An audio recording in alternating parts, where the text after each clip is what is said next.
Welcome, everyone, to the Islanders Never Say Die podcast. I'm your host, TJ, and with me again, as always, is our NHL analyst and expert, the grumpy old man. They say there's no shame in his game because he's always the same. That's me. Grumpy. Are we expecting to see you in a little bit more of a pleasant demeanor after the recent 3 games the Islanders played here over the last little 4-day stretch? Well, 5 points out of 6. I'm happy about that. But, of course, ding, did you hear that ding? That's my happiness, but I'm not going to be totally happy because, once again, the Matt Barzal bashing continues by the useless Armadillo Trots, the company Lackey Butch, and, the hair-challenged AJ Malesko. Grump. I'm sure we're going to get into it.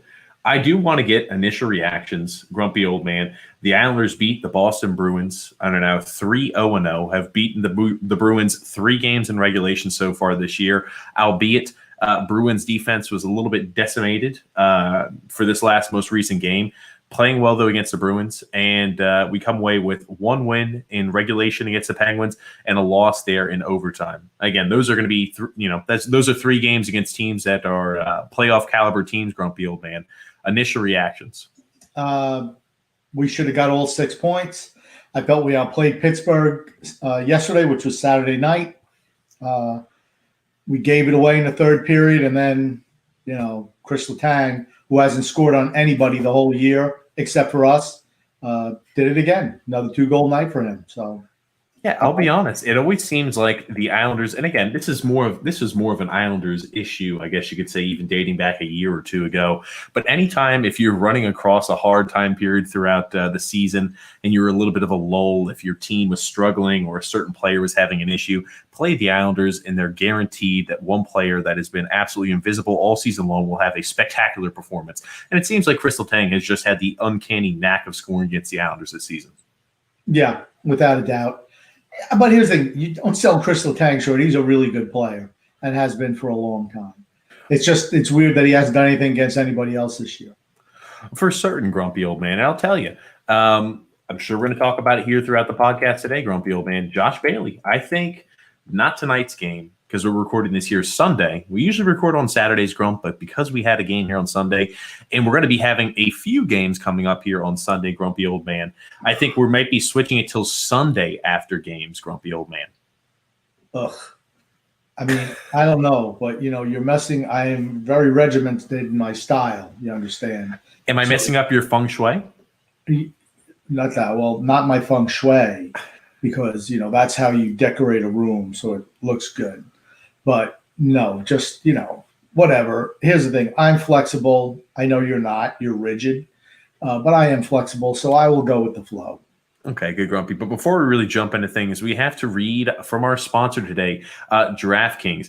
You've heard us talk about DraftKings, the leader in daily fantasy sports, and how payday can come every day by entering their contest with huge cash prizes up for grabs. This week is jam-packed with action, ranging from basketball to golf, and DraftKings has plenty of ways for you to take a front row seat in all of the action. Making a lineup on DraftKings adds excitement to every night, and it's simple to do. Draft your lineup and feel the sweat like never before. Every moment means more with DraftKings lineup on the line. DraftKings has paid out over $7 billion to users across all sports. And DraftKings is the leader in daily fantasy sports, so there's no better place to get in on all the action. Now that you understand how to play, download the DraftKings app and sign up with using the code THPN. New users will get a free entry with their first deposit, and the code THPN will get you a free entry with your first deposit, only at DraftKings. Minimum of $5 deposit required. Eligibility restrictions apply. See DraftKings.com for details, grumpy old man. Now, I listened. I don't think you really explained how you do it, even though that's what the ad said. I'm just saying, as someone, I don't bet anymore, so I don't know. But hey, you know what? If I felt like betting, I guess that'd be the way to go. I guess they mentioned golf, Grumpy. We're not a golf podcast. I do want to get your take, though. Do you think Tiger Woods is ever going to golf again on that competitive level and win? No. He's done. You break your legs like that, he's not coming back. I'll be honest with you, though. That's the guy. When doctors say Is he going to golf again? They're like, no. You can tell when the certain injuries are so severe, it's like, no. Grumpy old man. I didn't know if you're wavering a little bit. The guy's come back from a lot. I didn't know, Grumpy. I figured I'd ask your take on it. He had multiple bones snapped, compound fractures coming through the skin. You're not coming back from that. Rods in your legs. He's not coming back from that. I'm sorry. I mean, maybe putt-putt golf, but not, on the professional tour. Maybe on the old timers tour or the alumni. And I'm really not joking around about it. I mean, it was a serious accident. You don't wish that on anyone, but I think his playing days are definitely over.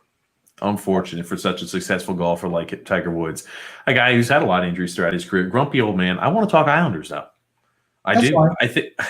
I think there's a lot to take in here. I'll start off with this. I feel like you got to get out of the way, grumpy old man. We give fair and I think apt criticism when it's due. We also do give praise when it's due. I want to say, not tonight, but Saturday's game against the Pittsburgh Penguins was Josh Bailey's best game so far this season. And we're not going to be throwing him a parade down Main Street over there celebrating with one good game. But I just think it's worth noting, grumpy old man. I thought he had an outstanding game Saturday against the Penguins. I thought his second period, I didn't think he was great the whole game, but I thought his second period was probably the best he's ever played in his whole career. Wow. I mean, but what does it say, right, about Josh Bailey? You have one good second period, it's like, hey. But he played well yesterday. The second line played well, right? And to me, it's all because of Anthony Beauvillier. He's brought the spark to that line that they haven't had all year. When the beginning of the year, when they were in the doldrums, Beauvillier was not playing well. He just wasn't. And the line was dead. He comes back. All of a sudden, he has that spark. He's, going gangbusters out there, hair on fire, charging into every corner, because it's certainly not Croc or the king of secondary assists who do that. And all of a sudden, that line is generating a lot of chances right now. To me, it's all because of him. Every line needs a driver. Anthony Beauvillier is the guy who drives that line. I've never seen, grumpy old man, someone turn what was a positive compliment I was giving Anthony Beauvillier into but really it's XYZ is the reason why. Actually, it was Josh Bailey you were making the compliment about. I'm sorry, Josh Bailey, grumpy old man. And I said I thought his second period was the best he's ever played. But I'm just saying that line, the reason why that line's playing so well right now is because Anthony Beauvillier is the driver of that line. That's all I'm saying. And can we also mention the power play? And again, they mentioned it today during the game. Brendan mentioned it and said how successful the power play has been ever since the Islanders have come back from that COVID little hiatus. 9 for 22 over that time period, grumpy old man, after today's game, sporting a 40.9% chance of conversion there on the power play. Night and day better than it's been over the last 2 seasons. Grumpy old man. I mean, what do you chalk it up to? What do you attribute the success on the power play to? Oliver Wahlstrom and J.G. Pageau, without a doubt. They both play. Well, actually, they both play on the same power play unit. Pageau showed a little bit last year. What you're seeing from Oliver Wahlstrom is his willingness to shoot the puck. I mean, today, in today's game was a perfect example, right? On the goal that he scores. And I'll draw a little quick comparison. Saturday night, he makes a beautiful pass to Brock Nelson, who made a nice deflection tip, where Pageau lets it go through to Nelson, who has a deflection for a goal. But here's the thing. What were they not looking for? The Penguins were not looking for a pass from Oliver Wahlstrom because he always shoots the puck. That's what enabled that to be made. He does that little slap pass and beautiful. And then today, even though he scored, Wahlstrom scored, Josh Bailey had a prime opportunity to shoot the puck. Everybody sloughed off and backed off on him. And still, I mean, he makes a pass to Levy, who had a nice quick pass to Wahlstrom for the goal. The pace of Levy's pass, which is much better than it has been. As you know, I often accuse Levy and Bailey of just kind of playing patty cake with one another, nice little soft passes back and forth. This had some pace to it over to Wahlstrom, and he just one-timed that rocket into the far outside corner. I mean, I thought it was, there it is right there. I mean, I thought if you look at it, I had some, I mean, that's in slow-mo. And just think about it. But if we had rolled that back even earlier, when Bailey had the puck, he could have walked in and taken a shot, and he didn't. He won't do it. I mean, it's just frustrating. He still frustrates me with his inability to take shots, particularly on the power play. Grumpy, I will tell you this much. Number one, Josh Bailey did score his second goal of the season. So right now, I guess you're saying he's scoring a goal every 10 games. I will tell you this much. Josh Bailey is not a guy who shoots on the power play. I think he's gone over 100 games with like only one power play goal over that time period. He's not going to be a guy who's shooting the puck very often on the power play. I will tell you this much. Oliver Wahlstrom's confidence looks like it has taken a monumental step. And it's funny. And I really think it all spurred from the goal he scored against the Boston Bruins just recently. And this, the Bruins game was pretty close. It was tight. And then it resulted in a 5-goal explosion from the Islanders here in the third period where they just took control and had a very, very dominant third period. Oliver Wahlstrom, I think, really felt more confident in his game after he scored that first goal. I guess we'll say it wasn't his first goal, but the first goal he really gives himself credit for, his real first goal. That being said, Grumpy, he looks much more confident with the puck and on the power play. He just looks so much more confident out there on the ice. We talked about him growing and taking those steps forward. I think it was that moment right there against the Boston Bruins where he scored that goal. I think that is going to be the switch. That was a light switch for him this season. I really honestly believe that. Some players have that light switch moment, Grumpy Old Man. I think Oliver Wahlstrom is going to have that, and that is his light switch moment. Well, I think he's been playing well, but what does it say, right? I mean, he still doesn't get a whole lot of ice time, 10 minutes a game, 9.5, 10, 11 maybe. He doesn't get a whole lot of ice time. But still, what's the one thing that Trot's done well with him that he hasn't done for any of the other young guys? He let him play through some mistakes that he was making and let him get his feet wet. Let him play consistently out there as opposed to like he's done with Kiefer Bellows, one game and you're done. I mean, I just think that's unfair pressure to put on a younger player while you see other guys, continue to make mistakes and they just play, and particularly veterans. And I think that was something, and I'm going to give Trotz kudos for that, for letting Wahlstrom play through kind of learning the NHL style a little bit better. And now you're kind of reaping the dividends. And if he had done this with multiple younger players, we'd be better off in the long run right now. Grumpy old man. I think he was looking a little tentative out there on the ice early. I think he has found his game. He's shown much more confident. And instead of him being more reactionary, I think he's more being proactive, especially on the offensive side of the puck. He looks much more proactive in the zone, which is what's creating these opportunities and chances. We had talked about it, Grumpy old man, the trigger man position, and how Oliver Wahlstrom is going to be the guy in the trigger man position. We've seen it over the last 2 games. You're right. It was a beautiful pass there by Wahlstrom last night, Saturday, against the Penguins. Jean-Gabriel Pageau did a great job of not being greedy, understanding what the actual pass was intended for, and it goes right to Brock Nelson. He's able to redirect that in the net. It was beautiful. Power play's looking great. No real complaints about that. Again, like ideally, you'd like to have maybe Wahlstrom on the first line. And I'm using air quotations here, the first line power play, because at this point, though, you can make definitely an apt argument saying that the second power play unit is actually the first power play unit right now based off of production. Well, but why, right? You have a guy who's willing to shoot the puck. I mean, that's the difference. And he can put it on net. That's the difference between the first power play unit and the second one. Ryan Pulock, he has willingness to shoot the puck. He just can't put it on net. Barzal, for as good a sniper, and he is a good sniper, he's a pass-first guy. I mean, Dobson will put shots on net, but he's just to put shots on net. Lee, he just stands around out there and hopes for deflection. I mean, he's not a guy that, is going to, hey, I'm going to put – you're never going to see Anders Lee in the trigger spot, right? Just not going to see it. No. And until they get somebody better on that unit, they're going to continue to struggle. It's either Jordan Eberle or Matt Barzal. I mean, those are the only 2 guys who are really willing to shoot the puck on the first unit. On the second unit, Wahlstrom is the guy who shoots the puck. I mean, I'll be honest. I mean, in the second unit, you have a lot of guys. Brock Nelson's not afraid to shoot the puck, and neither is Jean-Gabriel Pageau on that second unit, Grumpy old man. And again, Jean-Gabriel Pageau has been hot. Last 10 games, 8 goals, 1 assist, Grumpy old man. The production's been unreal from him. I mean, even though he plays a lot of special teams minute, essentially he's a third-line center, Grumpy old man. The production has been far more than, I guess, what you could say his technical classified role is, even though he plays a much larger piece of the pie. Yeah, Pageau will definitely shoot the puck, but Nelson, they put Nelson in the Anders Lee role, which is just to stand in front of the net and try to deflect pucks. So he's not shooting the puck, if you know what I mean. He's there, for garbage goals, anything that's loose in front of the net. Well, you know what I'm saying, ugly goals. I know what you mean, ugly goals. Yeah, he's not a guy who's going to be launching shots. That's just not his position on that line. And like I said, if Pulock could actually put the puck on net, first of all, as everyone knows, I'm absolutely against having a defenseman in the trigger spot. I just think it's a mistake.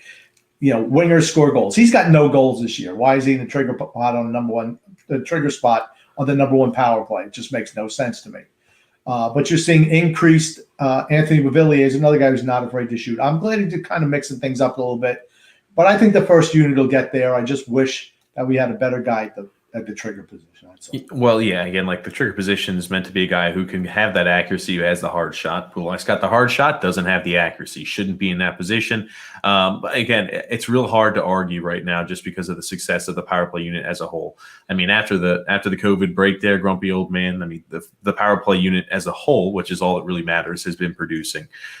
Sure, once things kind of do mellow out, because I don't foresee us continuing at a 40% clip here the rest of the season, as things mellow out, as they always do, that's when you think, okay, now it's really even more important to have the guy on the primary power play, the trigger man who can actually hit the net, grumpy old man. There's definitely a lot of points to talk about here, Grump. Got a few comments I want to show you here. Scott saying, can Barry please play Sorokin more now that he's shown he can play in the league? This is something and a point I wanted to ask you, grumpy old man. Sorokin plays, gets a shutout tonight, look good, look solid. Last night against the Penguins, Varlamov didn't look great. And again, he's had an outstanding season so far, so it's worth taking it in that grain of salt. But it looked like he was struggling. The majority of the goals were his fault. And grumpy old man, you could definitely say 3 of the 4 goals the Penguins scored was against Varlamov.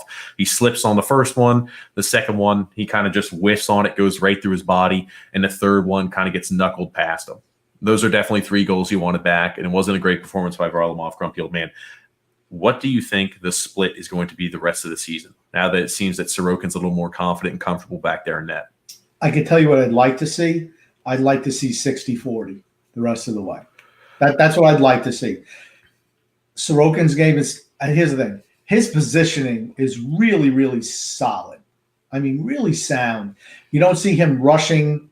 That's one thing you always saw with Thomas Greiss. You can always tell when he was going bad. He was all over the place. Sorokin is really smooth back there with his positioning, and he's got a great glove hand. He still needs to work on rebound control. I mean, I don't think he had a couple of shots that were testing for him today, but for the most part, the Islanders' defense and just limiting them to shots, period, was outstanding. And, I could think of maybe only 1 or 2 what I would consider high-risk chances for them today. And he made, obviously both saves. I don't think he was superior today. He didn't have to be. And it was because of the team defense we played today. It was an outstanding game for us today, Sunday night. Yeah, absolutely. And again, a little Sunday special, grumpy old man, instead of Saturday. I will tell you this much, though. You mentioned about the 60-40 split. That's ideally what Barry Trotz said when he started off the season he would have liked to see is a 60-40 split. And as of right now, it's been more like an 80-20 split. Brendan also mentioned that. Brendan Burke mentioned that there on the broadcast today. It's been more like an 80-20 split. I think we need to see that kind of starting to change a little bit. I really do. And the thing is, like, I'm not sure I attribute Varlamov's poor play Saturday just as like a one-off, or maybe he's getting a little tired. You really can't take too much into account to a grumpy old man. That being said, you want to make sure he's got fresh legs. You want to make sure he's getting enough rest there. He's not a spry young goalie anymore. Goalies last a long time, but it's not like he's 20, mid-20s or anything like that anymore, Grump. Yeah, well, this is what we've talked about, right? You can't roll him out there every night. You got to play what he's done, what he should be doing, he should be breaking Sorokin in. He should always been playing at least 1 out of every 3 games. So like a 67-33 split. Absolutely. The fact that he hasn't, that's on Barry Trotz. You want to get him acclimated as quick as you can to the NHL style. And that's why I always said, you know what, if you're not going to play him here, send him to the AHL. Let him get some reps down there. But if you're going to actually play him up here, 60-40 is what it needs to be the rest of the year. Why? Because it keeps him involved mentally as well as physically, and it gives Varlamov some rest that he's going to need. Because you're going to need two goalies down the stretch. You're going to play an awful lot of games, a lot of back-to-backs. He needs to play a little bit more often. Yeah, Grumpy, I was looking at the schedule. It looks like at least the next 2 weeks, Grumpy old man, we're going to be playing 3 games in a 4-day stretch over the next 2 weeks. It looks like we've got Thursday, Saturday, Sunday matchups for at least the next 2 weeks. Again, you're going to want to make sure that you've got a competent goalie. It looks like Sorokin, even though he did have a long time period from one game to the next, looked like he filled the role just fine today, felt confident in himself. We need to start seeing Varlamov get a little bit more rest. Now that I think that Sorokin is more confident in his play. Grumpy, got a few comments here. Jason Schwartz saying, Bailey is on fire, grumpy old man. It's funny, right? He goes from struggling, he strings together a few games where he puts up a few multi-point games, and all of a sudden, hey, tide changes a little bit for people's opinion sometimes. Not mine. I understand, grumpy old man. Again, I just think that Saturday probably the best game he's played there as an Islander, the best game so far this season. Bar none, grumpy old man. But it's definitely something. If Bailey starts to produce, hey, that's icing on top of the cake. Okay. Bailey is not going to produce.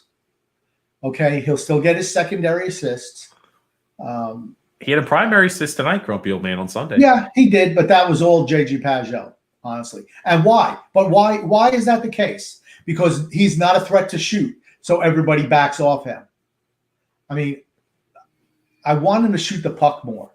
If he actually shot the puck a little bit, I mean, I know he doesn't have much of a shot either, but at least the threat of shooting the puck will open things up for other players. I mean, he's just not a threat to shoot, and it drives me crazy. I yell at TV all the time, shoot the puck, shoot the puck, shoot the puck. And we talked about this, grumpy old man, maybe doing a a special day where we had like a time where we actually covered the game live, because we did have people ask about that before in the past.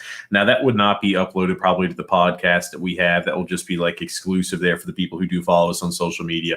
Just so, again, like I'm down to try it, grumpy old man. I'm worried. You tell me that you like to yell and scream at the TV, grumpy old man. I can only wonder what we're in store if we were to do something like that. It would not be G-rated. I can tell you that much. Well, we got a comment here from Alexander saying, "I've been impressed with Sorokin. He's really stepped it up when counted on."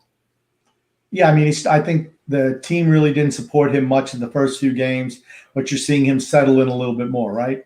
So, I mean, that's what you want to see.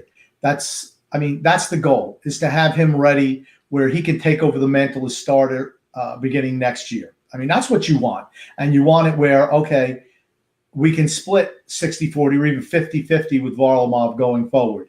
That's a good situation to be in. And I hope by the end of the year, that's exactly what we have. I think he has improved. I mean, he's had 2 shutouts, I think, in his last 3 games. Can't do much worse than that. Yeah, Grumpy. I definitely think we're going to see the games increase, especially as we're starting to play more of a back-to-back scenario here, Grumpy old man. Comment here from Brian P. saying, Wahlstrom is getting better every game. The power play is better with Wally on it. I definitely agree. And I think the confidence has grown with him significantly. It's almost like a day and night switch, at least is what I've noticed. I think it's been like a progression, but I think it was day and night. Why, right? What's the one thing this team has needed on the power play? What's the one thing I've said for 3 years, TJ, that this team needs on the power play? More talent. You get a kid whose talent is shooting the puck and scoring goals, and bingo bango, all of a sudden your power play is working better. It's not a mistake. It really isn't. It opens up opportunities for other players. Like I said, when we roll out, Levy, Bailey, the whole bunch of the pass-only crew, what threat is it? There's really no threat to score. You have a guy who's willing to shoot the puck and puts the puck on net. It opens it up for everybody. Like I said, that pass that he had to Nelson was directly related to the fact that they were backing off because he was going to take that shot.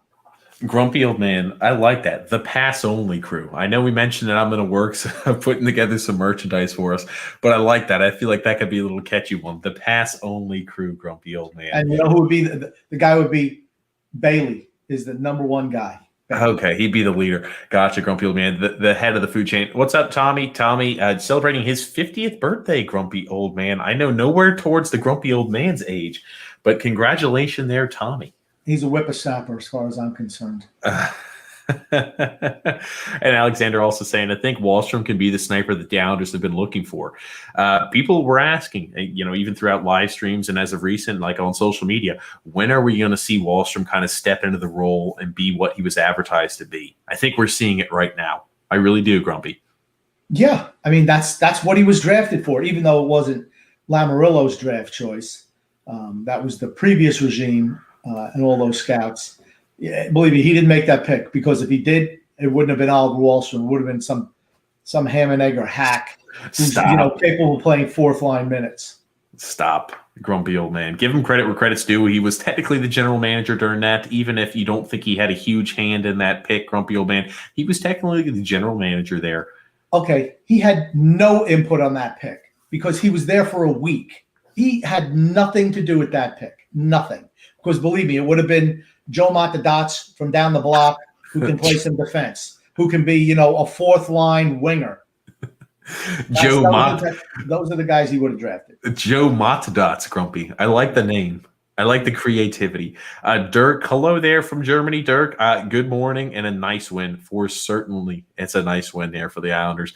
And I'll tell you, with the upcoming schedule, we have 7 games over the next 2 weeks, grumpy old man, 3 of which are against the Sabres, 3 of which are against the Devils, and 1 against the Bruins. This is a time period over this next 2 weeks, grumpy old man, where you should be in the happiest demeanor ever, because these are games that the Islanders should come away with points in and most likely wins in, grumpy. Yeah, and one thing I will say about Trotz, when he's the coach, we beat the teams that we're supposed to beat for the most part. What I enjoyed or was impressed with, that we came away with 5 out of 6 points against 2 teams that we're going to definitely be competing with for the final playoff spot, without a doubt. You're talking about there. Again, like Boston pretty much is secured. Yeah, Boston and Pittsburgh.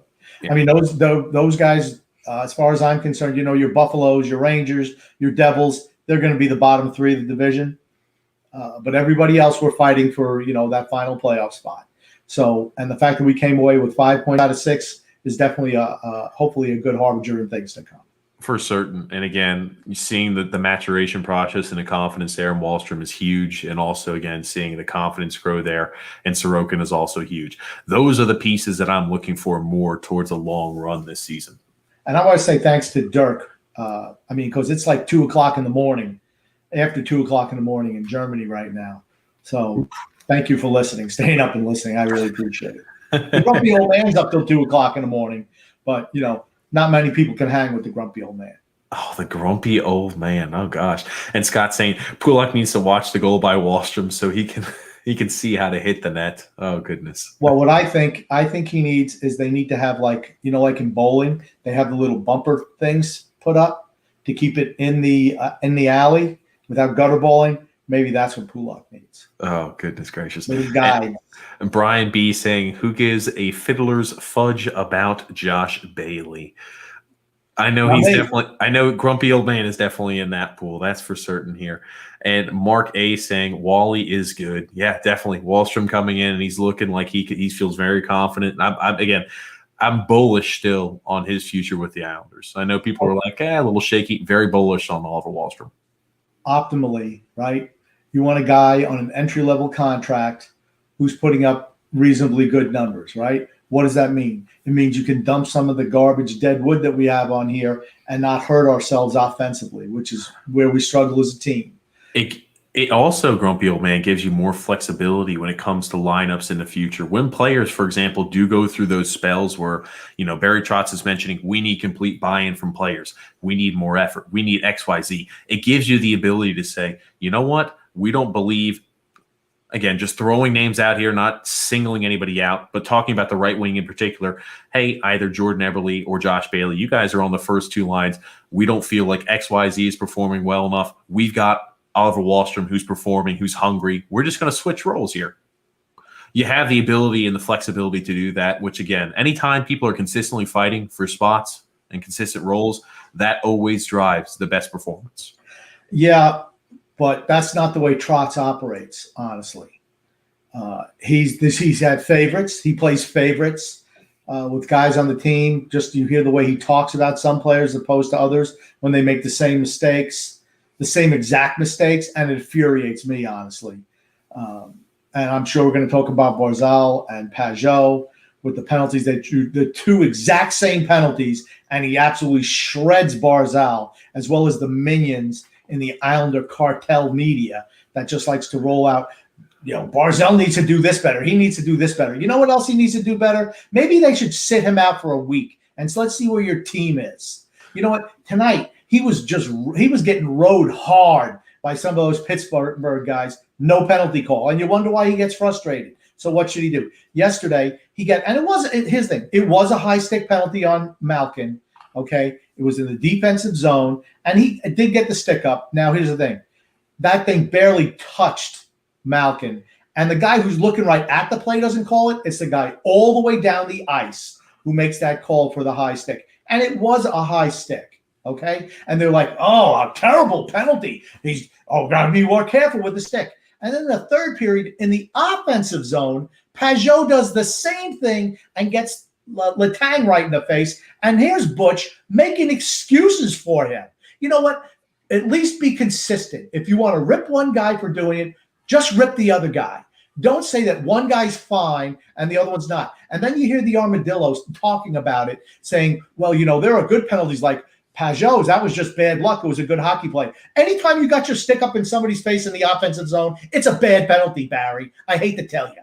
Well, grumpy old man, you talk about this. I made a little tweet about that, grumpy old man. And again, I thought, and I always think that Pittsburgh does this. Pittsburgh has certain members of the team. I think Malkin does it. I think Letang does it. I think Crosby does it, where they fall down extremely easy, grumpy old man. We talk about this. Again, it is a penalty. It's worth noting. It's a penalty. But man, oh man, I hate when I see the embellishment from any type of team.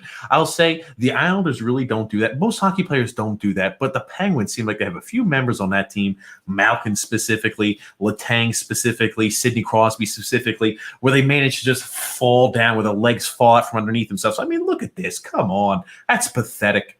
Okay. But would you not say that he's being careless with the stick there? For certain he is. But this is my thing, Grumpy. This is my thing, grumpy old man, right? It's not just a one-time thing. People are looking at Matt Barzal and they're saying, oh, his penalty total is very high. It leads a team in total penalties taken. He leads a team in penalty minutes. So that's what people are looking at. Doesn't matter, and it's easy to overlook that he's drawn more penalties than anybody on our team by a country mile. People overlook that, grumpy old man. I will tell you, yeah, he's reckless with the stick. People are just talking about as a whole, Matt Barzal has had an uncharacteristic year where he's taken more penalties than he has there in the past. That's what they're talking about, Grump. And I think that's where the Islanders cartel media, and that's the point they're trying to make. Well, but here's the thing. He's the only one who's actually engaged in trying to do anything on that team. Josh Bailey's not going to get one of those penalties. Why? Because all he does is stand around and just pass the puck to somebody. So hot potato with Josh Bailey. He sucks. Butch said another thing last night, right? He goes, they were a man down, and Bailey's on the penalty kill, right? So he comes skating in, and he drives towards the net, if you could actually believe it, from Josh Bailey. He actually made a move towards his kryptonite, the goal. And he actually went to it. And Butch says, what a gutsy play by Bailey. I'm like, are you kidding me? I mean, what do you want, his children? Why is it a gutsy play? Because he actually went to the net. That's what you're supposed to do. You're playing on one of the top two lines. Out of last week, he was on the first line. Should he not go to the net? I mean, maybe I was going to use a really derogatory, maybe that's how he plays most of the time. But you know what? Man up. Be a little bit more aggressive. I don't want to hear that one time you go to the net, it's a gutsy play. Really? Grump, I want to stop you, Grump. I'm laughing because, and again, like for people who listen to it and don't watch either the live stream or the video there on YouTube, which we post, they don't get to see the reactions. They don't get to see the give and take, grumpy old man. Josh Bailey is improving play, grumpy old man. And I just love it all the time. You're like, he sucks. Grumpy old man, I love it. You're so consistent, Grump. We got a few comments here. Jerry S. there saying, Croc Nelson needs to be demoted to the third line and bring up Jean-Gabriel Pageau to the second line. More ice time, no? Here's the thing. I don't like the fact that they're even the second line now, honestly. I think the third line is playing better than the second line, and that's even with that other hack, Michael Del Cole, on there. I mean, at least he knows his role. Just hustle. I'm not going to produce anything, but I'll just skate real hard and try to Try to do something. Try to get involved. He's a bottom six forward, grumpy old man. I don't know what you're expecting. And he's not a bottom six scoring forward. He's a bottom six forward who goes ahead and puts effort, and he's essentially just a grinder. Again, that's true, but Josh Bailey's a bottom six forward too, as far as I'm concerned. He's a bottom sixer too, masquerading as somebody who you can play anywhere. You know why he can play anywhere? Because he's not good enough to stay anywhere. He sucks. I'm sorry, he sucks. Yeah, okay. He had a good period yesterday, and he did, and I acknowledge that. But then he goes right back to who he is today, and he did have 2 assists today. The quietest assist you ever see is from that guy. I think one was a primary, one was a secondary. Or were they both primaries? No, one was a primary, one was a secondary, grumpy old man. I'll tell you this much, Grump. Your hatred for Josh Bailey. Again, I'm not championing Josh Bailey. I think he had an excellent game, though, last time. I do not hate Josh Bailey.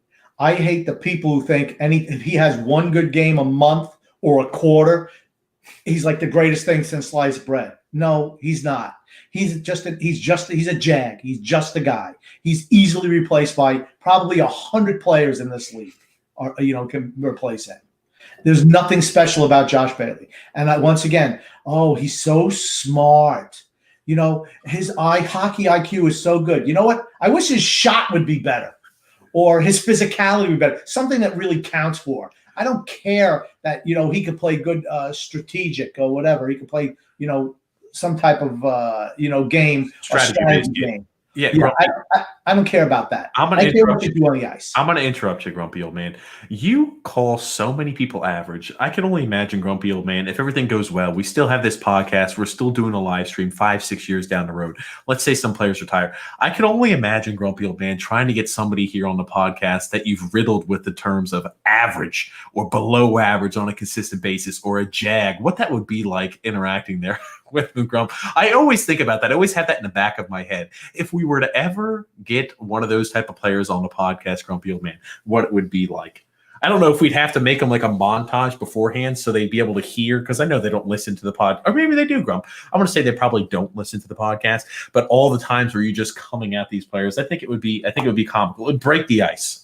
I think they'd be too scared to do battle with the grumpy old man. Oh, Grump, is that what it is? They'd be too scared. We're going to move on here, Absolutely. Grumpy. Dirk saying Wahlstrom's getting better and better, and he also says, so was Holmstrom in Bridgeport, Grumpy. So was Holmstrom in Bridgeport. You know who's doing better, though? Phil Tomasino and Connor McMichael. They're doing better. They're scoring a lot of goals in the AHL. It's funny. I was even gonna have myself a little chart, my little rolling. Tomasino, McMichael, Kaliev. Kaliev is not doing as good. And then Casper. I was going to throw him in there. It's funny. I got to interrupt you. It's funny you mentioned how Kaliev's not doing so well. I think he's had 7 or 8 games played right there. He's got 1 goal, 3 assists, something like that. Grumpy old man. Did you know Alex Turcotte only has played 5 games, same exact AHL affiliate, completely kept off the score sheet. No goals, no assists for Alex Turcotte. And it's funny. I wonder how the Los Angeles Kings AHL team is performing as a whole. Because, again, like Kaliev not performing, I'm like, okay, maybe I'm taking stock into that. Alex Turcotte completely kept off the scoreboard. And again, like Alex Turcotte can play. I've seen him play on multiple different occasions. I saw him light it up last year in college. I saw him perform there in World Juniors. I know Alex Turcotte can play, and he completely kept off the score sheet. So again, like I'm monitoring all these players on a consistent basis, grumpy old man, because you bring it up. I have to be prepared. Are you monitoring Phil Tomasino? Because he's the guy who I wanted. As anyone who listens to this podcast knows, he was the guy I wanted worse than anybody. He's the guy I want. 6 games, grumpy old man, 3 goals, 3 assists, if I recall. Right. And McMichael, I think, has played 7 games. He's played 7 games, has 4 goals, and I think 2 assists. Okay.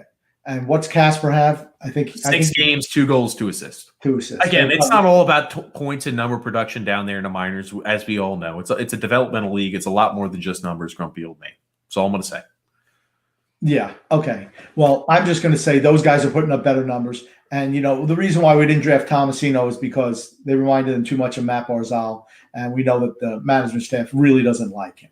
We're going to punish him any chance we can. Eric saying, great win by the Owls. Certainly it is. Brian, I like that. I love that that's an old Chico Resch looking mask. It's great. Just great. And Brian B saying, I got a better chance of winning a pickup game of sticks than Pulak getting a power play goal. Again, I'm not gonna read it there just for the people listen. I guess it incentivizes people to watch the YouTube or watch the live stream if you can, so you get to see all the content. But we'll just go ahead and leave it at that there, grumpy old man Brian B. It reminds me of that movie Blended with Adam Sandler and who was it? Drew Barrymore. No. Jennifer Aniston. Oh, no. Blended is with Adam Sandler. Drew Barrymore. No. It was one with Jennifer. Maybe it was Go For It. Brooklyn Decker was in it. Nicole Kidman, Adam Sandler, and Jennifer Aniston. And Dave Matthews from the Dave Matthews Band was also in it. And they had to have a thing where they had to pick something up with whatever they could without actually using their hands and get it up to their faces. And, how Dave Matthews did it, he picked it up with his butt and was able to move it up. So it just reminded me of that. That's all. Oh, goodness gracious. Yeah, Sorokin looks relaxed and confident, and Net needs to play more. I think, again, this is a perfect case that going forward, he should get more than just the occasional rare start of, hey, I played 20% of the time. We expect there's going to be a little bit of time period. He was going to get acclimated to a grumpy old man. It looks like he's pretty much acclimated to it. He's ready to go here going forward, which is always confident. He has arrived there. And that's what Brian John's saying as well there. Oh, my God, guys, Sorokin has arrived. Again, I don't think he faced crazy opportunities coming his way, but he does look much more comfortable. Probably the biggest point, as you mentioned, to work on the grumpy is rebound control, just as you mentioned earlier. Yeah, his glove hand is – you can tell he's got a good glove hand. Now, he did bobble one out into the center of the ice because he missed the snag. He was trying to do a flashy snap save, and it bounced off. He's young. Well, he's 25. He should know better, honestly. Maybe Barry won't play him for another 6 months because he did that, where Sorokin, can tumble around out there on the ice left and right, give wide open goals. That's cool because he's one of my guys, but not Sorokin. So, but that's the way Trotz is. That said, he's really composed back there. You can tell he's getting more comfortable in the net and on the bigger ice, smaller ice surface. So I'm happy with his advancement so far, and hopefully we get to see more of him. I was about to say, and it's funny when you look at the schedule upcoming. Tuesday we play the Devils, and then on Thursday we play the Sabres, and on Saturday we play the Sabres, and on Sunday we play the Sabres. So I'm thinking here over that stretch. Calling me crazy, grumpy old man. What I would do, I'd take this outlook. I roll Sorokin again on Tuesday. On Thursday, I play Varlamov. On Saturday, I play Sorokin. On Sunday, I play Varlamov. Again, I think Varlamov, and they talk about how condensed the schedule is. I think it's nice for Varlamov to be getting those extra breaks and an extra time period off. And I think he's going to be relieved of that too, where it's not like, hey, I've got to be playing every single night and be, dot my I's and cross on my T's every single night. And I'm out there almost 80% of the time. Again, goalies used to play like that, where they'd play, 60, 70, 80% of sometimes games over a season. That's just not how it is anymore. No, it's not. You used to have one guy who would just play every single night. Glenn Hall, I think, played, I want to say over 500 consecutive games in that. I could be wrong on that, but when he played for St. Louis, I know he played a boatload of consecutive games for them. But goalies aren't like that now. You know what? Well, and again, it wasn't even like this is even back during the Glenn Hall days, grumpy old man. And I was thinking about it. Even think back to Roberto Luongo's time period, grumpy old man. You think about his early time in the early 2000s. He had sometimes 70 starts, 73 starts in a season. It would be unheard of to have a goalie have 70 starts in a season and throughout a year. You don't see splits of 70 to 10 games anymore. You just don't see that anymore. They usually rely mostly upon like a dual system. I know the Islanders have significantly relied upon a dual system here as of recent, but very rarely do you see goalies getting 80 or 90% of starts in a season.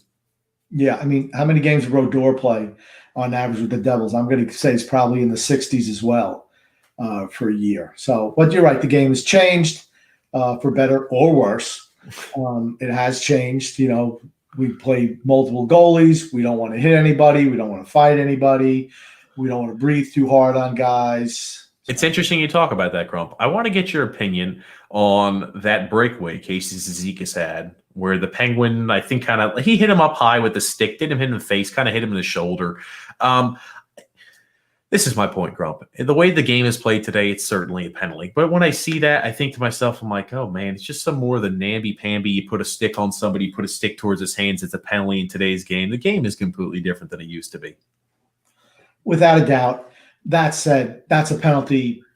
That's a penalty 10 times out of 10, and I can't believe the referee did not call it. That's a penalty. Should have been. And then, Brendan goes, well, maybe he didn't call it because he would have had to call a penalty shot.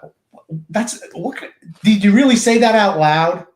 I mean, because it's just so dumb. You know what? If it's a penalty shot, it's a penalty shot. If it's a penalty, it's a penalty. Don't make excuses for the referee. He's just staring right at it. The stick hits a guy in the head, and he doesn't call it. How do you not make that call? And then you got, I'm going to bring it up again. Cindy Crosby, cross-checks Pulak. Openly cross-checks him right in front of the referee.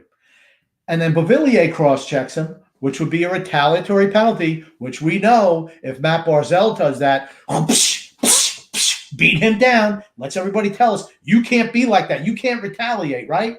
But what happens when Beauvillier does it? Does he get reprimanded by the team? No. Does he get benched by the team? No.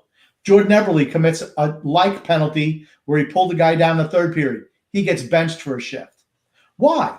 Why do some guys get benched and others don't get benched? And then, Butch, the company lackey that he is, can't help but say, well, sometimes you got to do that. It sends a message. Well, what message are you sending?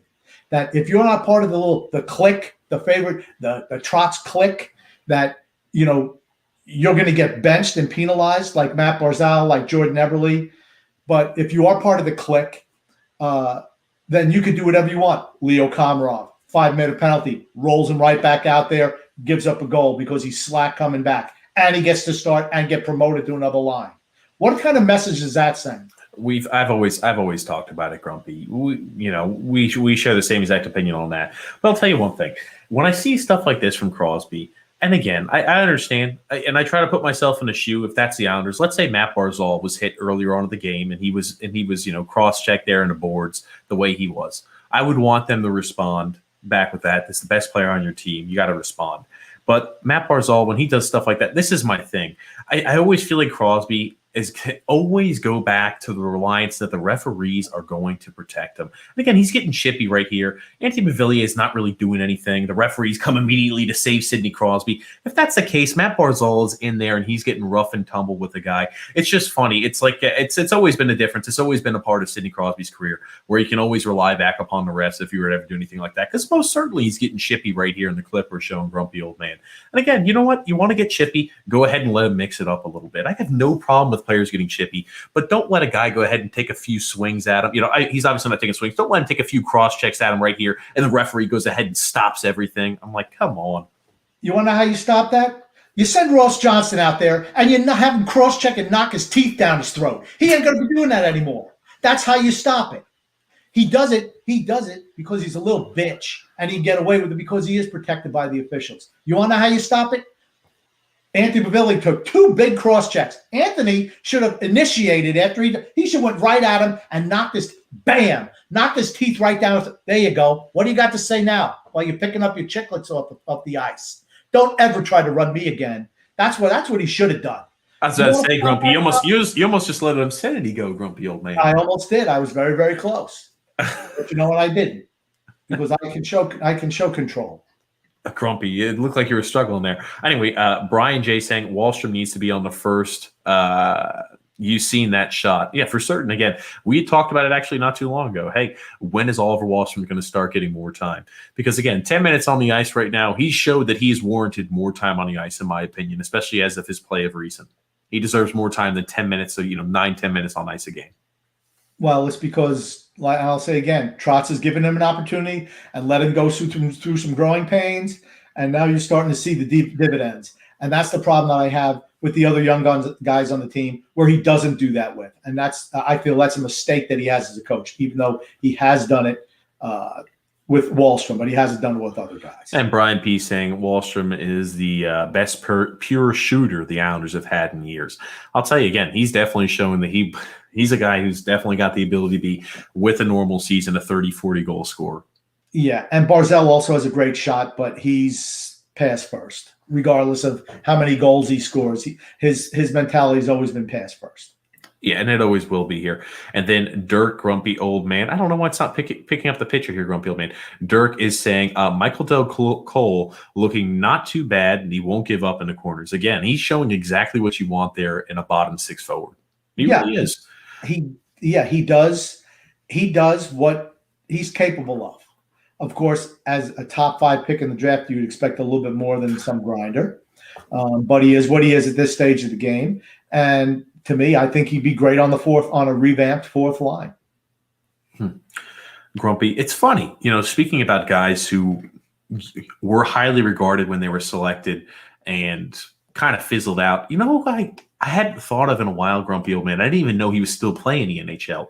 Valeri Nichushkin, the guy drafted by the Dallas Stars. His first year, rookie year, had like 34, 35 points, something like that. A really good plus minus. He's kind of tailed off. He's a bottom 6 guy. I saw him pop up on the score sheet. I think he's playing for Colorado or something. I'm not sure where he's playing, grumpy old man.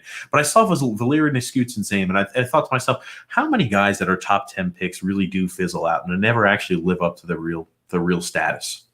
Let's see. Michael Del Cole, Lino Niederreiter, Josh Bailey, with a plethora of them all drafted by the Islanders. Dave Stowski, Scott Sijens. We can go on and on forever. Guys who don't play now. Valeri Nichushkin's with the Colorado Avalanche. I was curious here. And again, he also after a while, I think he went back to Russia. He did go back to Russia, and he came back to the NHL. I didn't know he was still playing in the NHL because you never hear about him anymore. And again, we don't play Colorado this season at all. So I was shocked to see his name, and I pondered how many top 10 picks really never do pan out. That's something maybe we'll have to explore one day, Grumpy. And then Brian J. also saying, Wahlstrom reminds me of Mike Hoffman. I think he's got a better shot than Mike Hoffman. I think he's got a better shot. I think this kid can be a real big-time goal scorer in this league. He can be. I mean, like I said, I've seen when I watched him in the World Juniors a couple of years ago, I was not impressed with his skating, but he could shoot. And now this year, he's not afraid to go in the corners and mix it up physically. Absolutely not. All right, he cross-checked one of the Pittsburgh guys on Saturday night, and Joseph came over and kind of confronted him, and he didn't back down. He didn't. He dropped the gloves. He was ready to fight. And I was like, okay, I like to see that type of mentality, Grumpy. Yeah, he didn't play, Brock Nelson or Josh Bailey. He didn't cower in the moment. No, he was not afraid to mix it up if he had to. And Joseph is quite a bit bigger than he is. I'll tell you this, Grumpy. I've always been shocked. Brock Nelson has good size. I think he's only been in one fight in his NHL career, and it was against Andy Green, another guy who very rarely fights.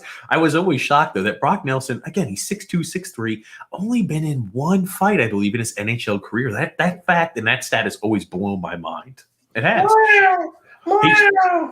He just has a very, very passive mentality when it comes to that mixing it up in between whistles, grumpy old man.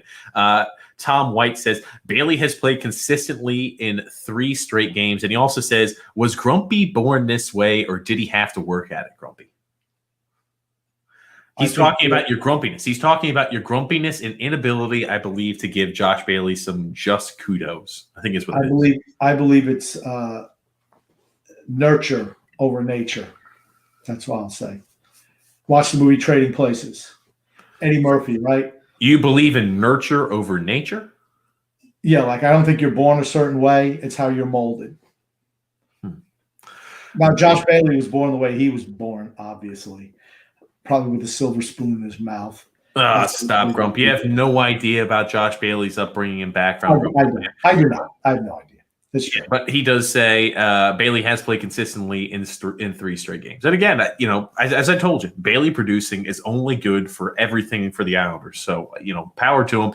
I thought last night against the Penguins was an excellent game by him. I hope he can build off of that and continue to build momentum that he has over the last 3 games. So he's had maybe 4 out of 20 games that have been good this year. I'm just saying, right? Because he's been terrible. He's been terrible for the majority of the year, but you never see him get sat down. You never see him get benched, right? Never. I mean, like I said, he's one of Trotz's favorites. Like I said, Trotz, I never realized, the level of commitment he has. I never really noticed him when I was coaching other teams. Yeah, because he doesn't do anything that gets noticed by anyone. He's just around. What's his biggest accomplishment? He shows up every night.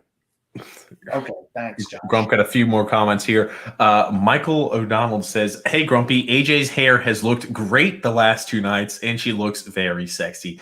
Michael saying, "The hairs look good." I haven't paid attention to the hair, Grump. The hair was not good tonight. Absolutely not. It was not good tonight. I even commented on it. I wrote it down. What did I say? Horrible AJ hair day. I wrote down today. The first period was okay. I don't know. She must have tripped and fallen down some stairs in between the first and second period, and it looked rough. Maybe it's when she. Maybe it's just. Hey, I'm willing to play devil's advocate, Grump. Maybe it's when she takes off her headset. Maybe that's what it is. Because again, she doesn't have product in her hair. I don't think. Maybe it's just like when she takes off her headset, she takes it off to where it gets that little. I don't even know what to call it, like the little eagle wing up there, Grump. Maybe that's what it is. Maybe when she just takes off her headset, that's all it is. And maybe it looks great to start, but look, when the on and off of the headset is what makes it look like that. I don't know, Grump. I have a suggestion. Ask Shannon what she does. Maybe you should try that. Shannon's hair looks nice. You don't see Shannon's hair standing all over the place. I got my own issues with Shannon, honestly. I'm not going to bring them up right now. But at least her hair looks good. At least she knows when I'm on television, I'm not going to look like somebody threw a bag of chainsaws in a bag and I stuck my head in there. It doesn't look. Her hair does not look like that. I got to stop you, Grumpy, before you get too crazy. I like Shannon Hogan, Grumpy old man. We've got a few more comments here, though. Yeah, Wahlstrom and Pageau looked good together, Bill Brady. And I was about to say, that, and this is my thing, right? When we're talking about what type of lineups to roll out there, I'm happy Wahlstrom has been performing, and he has. He's performing very well there with Jean-Gabriel Pageau. That's the only reason I'm like, you know what? Let them continue to develop that chemistry together. That's really what I'd like to see happen. Again, even though he's not getting as much ice on as he should, and I think he deserves more ice time. Maybe it's time to give the third line a little bit more ice time in general as a whole. I think he's been double shifting Pageau a lot, so that's to make sure that the greatest number 44 in sports history since Reggie Jackson gets a chance to contribute. I love JG Pageau. I've always loved him, and I'm gonna rescind one of my takes on if we gave up too much to get JG Pageau. After seeing Simon Holmstrom get drafted as a first-round pick, I don't think we gave up. No matter of fact, you could probably give up 5 first-round picks for JG Pageau because if that's what we're going to be drafting, what's the sense? Grumpy old man on absolute fire tonight. Grumpy as always. Brian P. totally agreed. Grump look after the guy because he's good on face-offs. Oh God. Oh goodness. Maybe we should consider drafting guys who are good at putting pucks in the net. That's something you have to think about. I tell you, I'm bullish on Alex Jeffries and William DeFore, grumpy old man. So we'll see how that continues. And again, those are 2 guys that are drafted mid to late in this most recent year's draft, grumpy old man. We'll have to see how they continue to develop there. Alex Jeffries, though, putting up good numbers there at Merrimack College. I think they haven't played in a while, though. Grumpy old man. Well, yeah. I'm going to say I like the DeFore pick. And Jeffries, I know he's up for the Hobie Baker Award. Which is for the best American hockey player or college hockey player, something like that. I know he's up for that. But you know who I'm not excited about? Lundqvist and Casper. Those are the guys that you could have got much better talent at those spots, particularly in the Casper spot. And this is Alexander also saying here, I still think they need to make another move for a Line or a kid from the Canucks. Grumpy, I'll tell you this much. If we ever bring in more offensive talent, more offensive acumen, you're never going to see me complaining about that because if I'm looking at the team, what stumbling blocks do we have as to being a Stanley Cup champion? There's only really one. Offensive production. Oh, it's worth us mentioning. Last podcast, I was harping on it, how the Islanders' defensive core only had 3 goals. Grumpy old man, we can now raise that number to 4 goals because after that explosion of a night there, I believe, against the Boston. Was it against the Boston Bruins, grumpy old man, that Adam Pelech scored, or was it against the Pittsburgh Penguins last night? It was against Boston. But why? Because they decided to engage the defense a little bit more. Earlier in the year, we never saw our defense crashing down into the slot, ever. And now you're seeing Pelech does it quite often. You're seeing Mayfield do it a little bit. occasionally Dobson. But it'll cost you because it wound up costing us against Pittsburgh Saturday night. Pellick pinches up where he should have with a 3-2 lead in the third period instead of pinching up, play back. He pinches up, he gets burned, and that was the only goal that I didn't fault Varlamov in was the goal that made it 3-3 in that game. You have to know when to do it and when not to do it, but I think that Trotz is finally saying to the D, hey, you guys need to jump in the play a little bit more because let's be honest, when you got Brock Nelson and Josh Bailey and guys of that ilk, we're not going to score a whole lot of goals. So we're going to need you guys to step up. Oh, grumpy old man. Brian J saying, what about Brock for Ryan Dzingel? Again, I'll put it like this. Brock Nelson, I know, has been struggling a little bit this season. I'll tell you this much. I still don't feel confident he will rebound back at some point during the year and the season. I did not know he leads the team in power play goals, grumpy old man. Did you know that? I think he's got 5 of his goals this season are on the power. Mostly all of his goals, I think, but 1 are on the power play so far this year, grumpy. It's because he does nothing 5-on-5. He's done nothing 5-on-5. He's been bad this year. Yeah, he's been knocking in power play goals. And, good. We need him to score goals. I think from where he was at last year, I want to say maybe 60% the player this year. I mean, as you know, I know you've always been a Brock Nelson fan. I always thought he was just soft.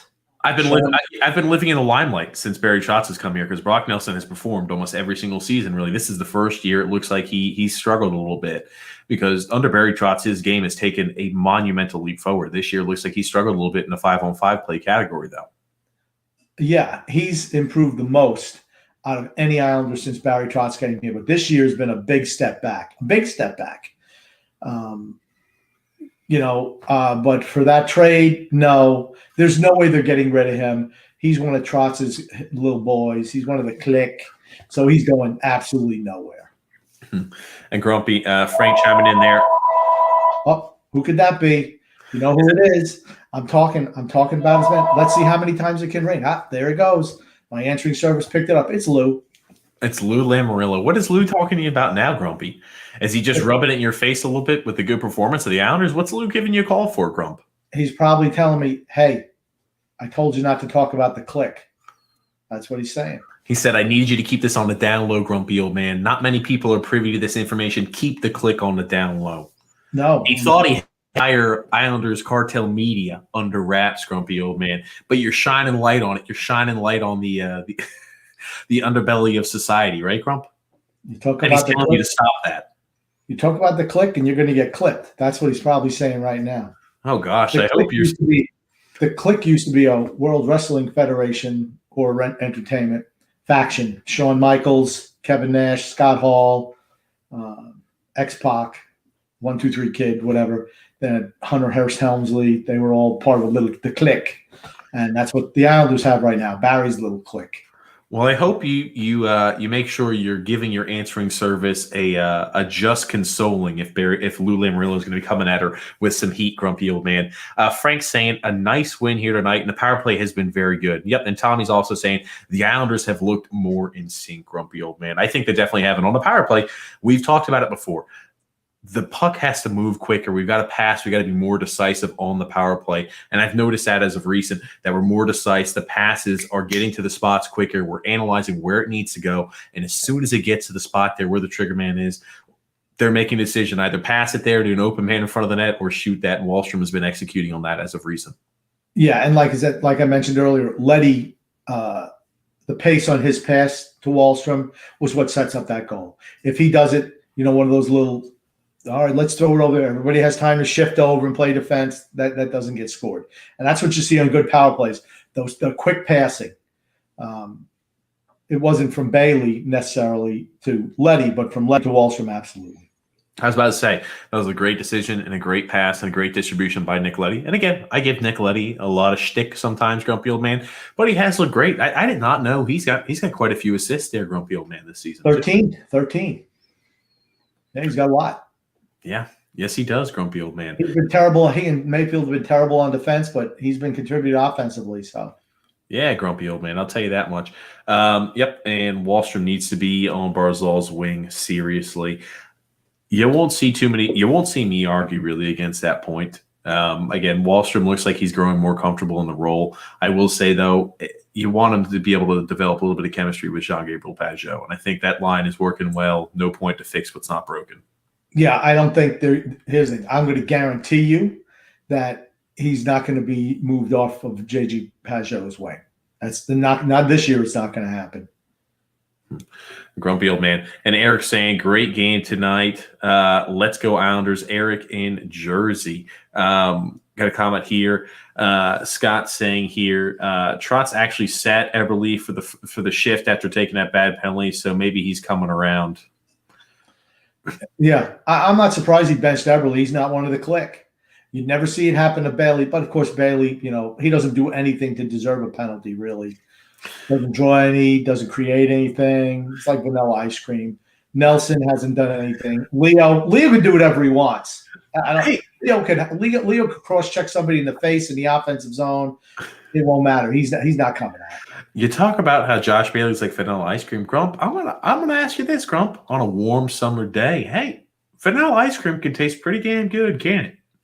Well, guess what? Josh Bailey plays hockey during the winter, so I don't see anybody eating vanilla ice cream in the winter. I set you up for that one, Grump. I'm glad you took the opportunity and the chance here.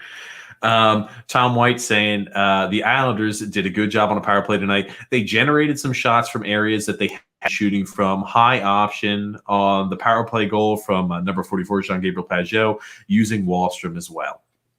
Yeah, without a doubt. They're not afraid to shoot the puck. And that's unfortunately for the Islanders. Think about it. Think about how bad we were last year. Wahlstrom wasn't here. Pageau wasn't here. No one would shoot the puck on the power play. I mean, like I'll mention again today, Bailey had a prime opportunity. He was like 20 foot from the net, and he just wouldn't take a shot. You see Crosby take a shot. We had to make a good save from Sorokin. I mean, he's past the dot, and he's taking shots and putting them on net. Don't be afraid to shoot the puck. Good things happen. It just infuriates me that he just won't shoot the puck. I don't get it. I don't understand it. Mm-hmm. Got a few here, Grumpy. Bill Brady also saying, what about the no call on the Cizikas breakaway? We covered that there earlier. Yeah, I'll tell you. Yeah, grumpy old man. And then Alexander saying, OMG, Malkin looked like LeBron James there with the flop. Ugh. Yeah, I'll tell you. Again, I think the Penguins do that a little more than the majority of the teams we play in this division. I think they've got a few select players on our team that tend to embellish a little bit, grumpy old man. I'm not sure if that's your take, but that's a take I've got. And, I try to think that it's not affected based off of the success the Penguins have had, that I've grown jaded towards them. But I really do think they do have certain members who do go ahead and flop a little more than other teams. Absolutely, they do. They absolutely. Crosby and Malkin, without a doubt.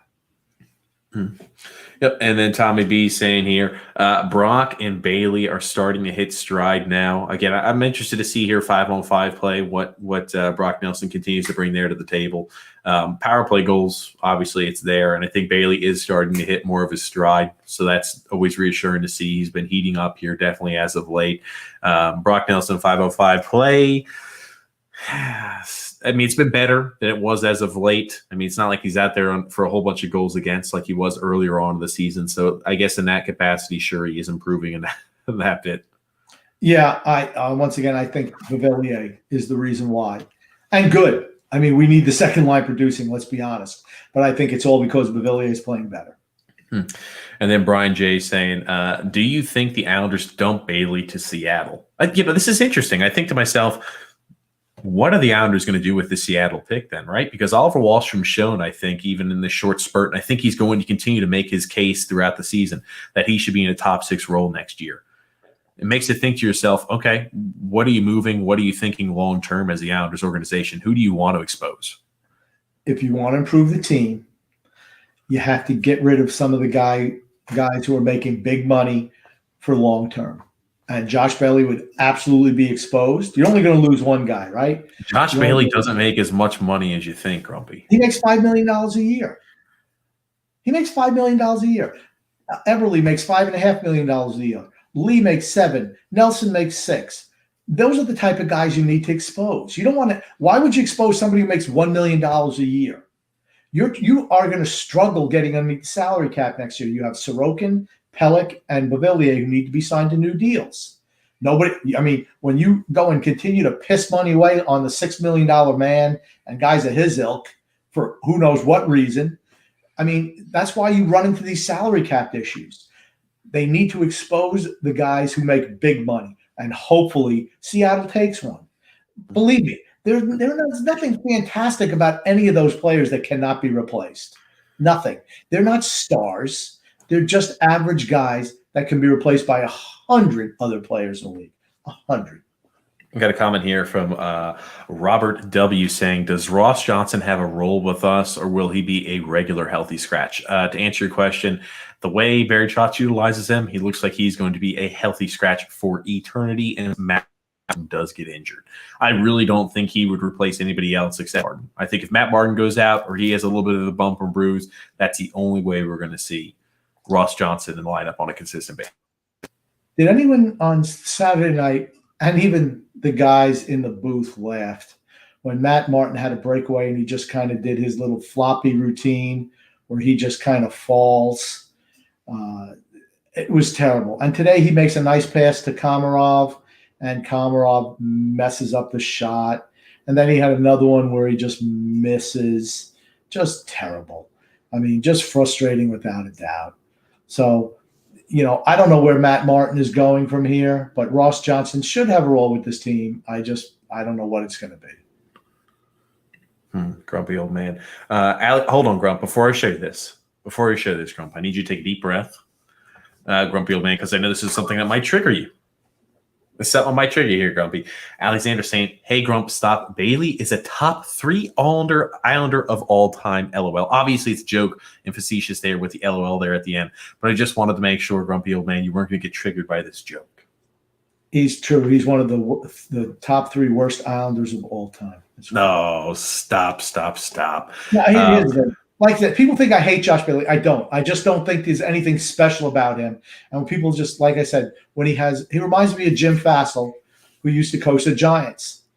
He'd be terrible for years and years, and then he's threatening to be fired, and all of a sudden they'd have a good year and he'd get another extension. I mean, that's just how I feel about Josh Bailey. You never notice he never goes to free agency. He always signs a year or two early because, And he took a hometown discount. Good, grumpy old man. Don't complain about that. I'm happy about that. If $5 million a year is a hometown discount, I don't know. I want to live in that home. When he signed that, I think it was a hometown discount. It was viewed there as a hometown discount. Grumpy old man. And then Scott Levy also saying here, I am surprised that Bailey didn't pass the puck when he got the pass in front of the net and actually scored yesterday. Did you see how happy he was? He was jumping. I mean, I don't think he'd ever scored before. I mean, he probably couldn't even remember the last time he scored. I can't remember the last time he took a shot. And I'm surprised he didn't pass out from there, honestly. I've seen him pass out from situations like that before. I've seen him do that. Oh, grumpy old man. And Alexander saying, this is about our comment earlier. Maybe bring Anders Lee on the show down the road. I'll tell you one thing, Grump. I would love to bring on one of these players that you had called average on a consistent basis one time down the road, grumpy old man, to let them go ahead and give you a little bit of a taste of what's for, Grump. I would love it, Grump. I would relish in that. I think everybody who would listen would relish in that opportunity too, grumpy old man, to see the face off. I think I would like that, Grump. Can you name anything he does that's above average? Is he an above average skater? He had a chance for a breakaway yesterday. I mean, he got caught by, I don't know, Yui Krupps, the ghost of Yui Krupp. I mean, he can't skate. His shot isn't exceptional. He's good at deflecting pucks. He's a leader, without a doubt. But there's nothing. What is extraordinary about average Anders Lee? Can you tell me something that he does on the ice that is extraordinary? I love how you had to clarify on the ice. I think his most valuable part about Anders Lee is his leadership ability. I think that can't be undersold. And this year, again, I think he's winning a lot more of those battles down low. We talked about it last year. I thought he was losing a lot of the battles down low. I think they're trying to give him more feed and opportunity and chances there, where instead of Matt Barzal trying to skate and dipsy doodle and make the perfect pass like he had in the past, I think he's throwing it more towards the net. When players throw the puck more towards the net, we're going to see more offensive production from Anders Lee. He's played well this season. That's all I'm going to say. And he's played better this season than last year. He is absolutely benefiting from Matt Barzal's game jumping, I think, almost twice as good as an overall player than he was last year. That's why Anders Lee is getting better, because you look at Barzal takes the puck. Perfect example, right? I don't know if he scored he scored the goal. But the whole play 2 games ago, I think maybe it was against Buffalo, was all Matt Barzal. He skated around 3, 4, 5 guys chasing him. He dumps a puck across the net.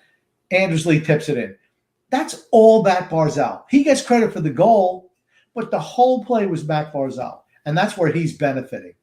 I mean, here's the thing. Is he as bad as last year? No, he's not, because he's putting up more points.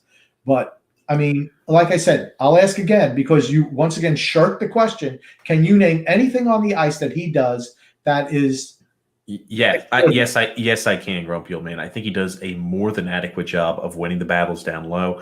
I think he's doing a much better job there of making sure when he's given those opportunities to redirect the puck in net, he's executing on that this year. You ask me what he's doing well. Again, I'm not going to be a guy who's saying, "Oh, he's an above-average skater," because that would I would be working for Eyes on Isles if I told you that he was more than an above-average skater, or if the guy had above-average stick handling skills. I'm not going to lie. There's no reason to. I'll tell you though, he's done a good job though of winning those battles down low. That's where I think that's where he makes his bread and butter, and that's what he's doing. You talked about it before. A very, very poor man's Dave Anderchuk. A broke-ass man's Dave Anderchuk. Because he ain't scoring no 500-plus goals in NHL, I'll tell you that much. Grumpy Old Man. Brian P. saying, TJ, you came prepared when I was rattling off all the stats. It's almost like every single live stream, Grumpy Old Man, I have to check the performance of like the Phil Tomasinos, the Kaliev, so I can give you the updates, Grumpy Old Man, because I know you're going to mention them at least once a podcast, Grump. I did look up their stats 2 days ago, so I don't know what they did this weekend, but I did look them up 2 days ago because I was just interested. I was actually stunned that Casper had 4 points, but I guess probably he's getting like 40 minutes of ice time out there. They're just trying to elevate, his failed draft choice. Stop. Got a comment here from Brian J. Could you imagine if Holmstrom becomes a 30-goal scorer? I'll tell you one thing. There will never be a bigger crow that Grumpy Old Man would have to eat or eat a shoe if Simon Holmstrom has a season with 30 goals scored, Grumpy Old Man. I almost want it to be like we'll have to have you eat like a hat or a piece of newspaper. Like what was it during the Russia-Canada face-off that the guy said he would eat his article? If I can't remember if Team Canada lost, he would eat his article. I don't know. I don't even care. But Simon Holmstrom actually could score 30 goals if he goes to where his talent level really lies, like the Spanish C League. Oh, God almighty, Grumpy Old Man. And Tommy Baffy saying here, we're playing playoff. We are playing team hockey right now. Some bad breaks here and there, but mostly team solid play for certain. And again, if Varlamov didn't slip up that game and let a few weakies in, we would have won. We would have won in regulation against the Pittsburgh Penguins for certain. And should have beat them in regulation, honestly. At least we're 3 points ahead of them now. I still worry about them. But, they've only won 4 games all year in regulation. They're really good in shootout or the extra period. And that's where really – and we lose in those games, and that's because when you're playing 3-on-3, skill matters more than system, and that's why I think we're not really good in the overtime and shootouts. Honestly, we don't have the skill level of other teams. I got a funny comment to show you, Grumpy. It's funny. Joe Fitzpatrick mentioned it looks like the T-Gom got scalped. I mentioned before we started the podcast, I'm like, holy crap, Grumpy Old Man. I said, you had a crew cut going on over there, and I think your response was, I just got my hair cut. I just got my hair cut. That's right. I did get a cut. I had the lady who cuts my hair came over and gave me a nice little haircut yesterday. She comes to the house, Grumpy. You don't go to the barber shop. Why would I? I'm not wearing no mask to go in and get my hair cut. Grumpy Old Man. I mean, how you gonna? I mean, what happens if she cuts the strings on the mask? She is not going to cut the strings on the mask. I've got my hair cut with the mask. It's not that bad, Grumpy Old Man. Anyway, Tom White here chiming in saying, I'd rather see 6 up top on the power play than having him on the half wall there in that triggerman position. Oppositions cheat to him on the half wall, and he never gets many good opportunities. We hardly ever use a one-touch pass on the power play to create quick shots. Use 6 up top. And if the opposition cheats to him, it opens up the space elsewhere. Yeah, but to me, I don't think he's good enough up top. I don't think he's a good enough distributor of the puck. That's where we missed Devon Taves. I'm going to tell you, that's where we really missed Devon Taves. I mean, Letty is doing an admirable job on the second pairing, but I liked Taves last year. I think Dobson is going to be good. I think right now he's getting caught up a little bit in the Barzell back and forth with those two. And you have to believe that's what they're being coached, because in what we saw earlier in the year, we saw the same thing with Letty and Bailey, just playing patty cake back and forth. Now you're starting to see it with Barzell and Dobson. Grumpy old man. I think he does bring up a good point, though, right? If Ryan Pulock was a better distributor to the puck, I think for certain it would open up more, because, again, he barely hits the net as is, and the likelihood of him hitting the net from the sidewall as composed to all the way to the point are about the same exact likelihood. But it does go ahead and break the form of the penalty killing unit there for opposing teams if they have to go ahead and respect that shot there. He's got a howitzer of a shot. If he's able to put it on net, he's always bodes for good opportunities and good juicy rebounds. And it does go ahead and break a little bit of the formation of the penalty killing unit. So it does open up those chances there for the trigger man like an Oliver Wahlstrom, et cetera. So I definitely understand what he's speaking about here, Grump. Yeah, I just don't think that Ryan Pulock's skill set is conducive for that. That's all. Alexander saying, even with Varlamov's performance Saturday night, does it take him away from the Vezina conversation? Too early to tell yet, honestly. I was about to say, even though it's a shortened season right now, we're still not even halfway through the year. I think he's definitely in like early preliminary talks, but you really never know with the Vezina. So again, so there's always going to be one goalie who posts unbelievable numbers and it's just extremely hot all year long. So again, a lot of things can happen here the next 30 some odd games, 32 some odd games. Yeah, he's been real solid for us. I don't think he's been spectacular in that, but he's been solid. And with he and Sorokin in there, getting a little bit more time, I mean, anything can happen. I'd love to see them win the Jennings Trophy, right? Wouldn't you? At least goals given up this season. That means your team's playing pretty good. Yeah. And then Brian J. also saying the Islanders need a power play quarterback demon badly. I'll tell you one thing. We always thought Ryan Pulock would be that guy. His inability to hit the net really is what hurts him most of being like a power play quarterback. That being said, I feel confident with Noah Dobson. Maybe he can grow into that again. Like as of on the roster right now, I think Nicoletti's done a very good job. I'm very critical of Nicoletti. I think he's done a very good job, especially as of late there, as being the quarterback of his particular power play unit. I think he's done a very good job in that role as of recent. But I mean, even if we look down, organizational depth wise, Samuel Bolduc does a pretty good job of it down there in EA too. So we have guys who can do that. Again, as of right now, and I'm excited about, Robin Sala. We have guys I think who could step into the role once a guy like Nicoletti's kind of phased out, towards the future. And I think Dobson can grow into that role, also be the quarterback of the power play. Yeah, to me, it's okay. When did Letty start stepping his game up on the power play? When Oliver Wahlstrom joined that power play unit. I mean, he opens things up for other players because his willingness and his shot ability, he just does. And that's what I feel they need on the first line as well. Someone who can actually shoot the puck and put it on net. That's what they need. That's why I like Patrick Laine. I thought he would have been perfect for us to pop him in that spot also. I think it would. Then we'd have two really fantastic power play units with two snipers on there. And I feel we're one sniper away, honestly, of being a contender. I mean, I really do. I was about to say, Grumpy, I have no issues at all with the goaltending. I have no worries at all with the special teams unit, especially with how we've been playing outside of, the COVID break. I think we were able to go into that. We were really able to go ahead and knock out what we need to do there with the power play. We're winning an enormous amount of faceoffs this season, which is absolutely excellent. And our defense and team system has really shown through. Always the biggest thing for us is the offensive production. And again, I think if Wahlstrom does continue to grow there into the sniper that he is and continues to grow more confidence, that's going to help a lot. If you were to add another sniper to this team, I'm talking about a real Stanley Cup contender in the same breath of his team, like a Tampa Bay Lightning. Even though I don't think talent-wise we'd be as good as the Tampa Bay Lightning, I think that's where the system and Barry Trotz and the head coaching experience does put us slightly over the edge or on a competitive playing field there with them. Yeah, we need another sniper. Without a doubt. And then hopefully, but the whole thing is if you get a sniper, he has to buy into the Trotz system. Great.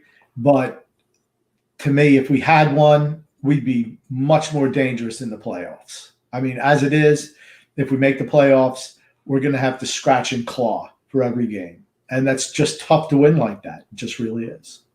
Grumpy. Bailey was the 9th overall pick. I think he said 10th earlier, 9th overall pick there, Grumpy. Thank you, Alexander. Top 10 picks, top 10. Okay, gotcha, grumpy old man. I remember we traded from 7 to 9 and still something like that to get Bailey, I believe.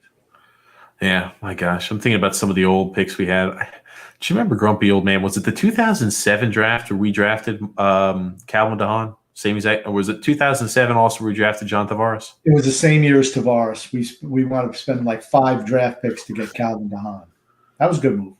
And then we wound up trading away a first-round draft pick and a whole bunch of players. So Vegas would not take Calvin DeHaan and take J.B. Berube. We saw how that turned out. Then DeHaan hurts his shoulder, and he's done with us. 2009 draft, grumpy old man. You talk about a guy, Calvin DeHaan. It's unfortunate, right? Because I've always thought Calvin DeHaan, especially with the way the NHL has moved, he is the prototypical defenseman, puck-moving defenseman. I mean, Calvin DeHaan had decent size to his game too, grumpy old man. He could skate there as well, 6'1". And again, unfortunately, injuries did go ahead and derail his career. And again, he could never catch a break there on the injury bug. It's unfortunate. Well, he had shoulder injuries all throughout his junior career. He was a guy who was frail. He just had a frail frame. So, it is what it is. I mean, guys who are injury prone in juniors are probably going to be injury prone in the pros. Simon Holmstrom. We'll just see what happens. Brian P. saying, if you've been an Islander fan since Arbor retired, it would make anyone grumpy. LOL. Talking about the grumpy old man. It's true. Like I said, I mean, I've said that before. For a lot of younger Islander fans, all they've known is losing. So they think this is like the gravy train. This is the glory times. No, it's not. I remember when we were the best team in hockey, even for years where we didn't win the cup, a couple of years, and everyone thought we were chokers. Man, we were like Tampa Bay was now back in the day. We were the best team in hockey. Even when we didn't win, everyone said the Islanders were the best team in hockey. And that's why last year, I was comparing that Tampa Bay team to those Islander teams of yesteryear because they had everything. And that's what we had. So you're right. Now I see, what we have now, and it's like, okay. That's why I always say Mike Bossy couldn't play for this team. Wayne Gretzky, Mario Lemieux, they wouldn't fit the system. They'd be benched. They'd be like the Matt Barzals of today. Reinhardt, Snow actually lucked out because he got us Beauvillier. This is talking about the grumpy old man about the draft picks. And then Brian P. saying, Beauvillier and Barzal. That was the best move that Snow ever made. For certain it was. Man, oh man, did he get an absolute steal. Griffin Reinhardt was a guy who could not skate. And it's funny, Grumpy. We had the conversation there back in the early days of the pod about Griffin Reinhardt.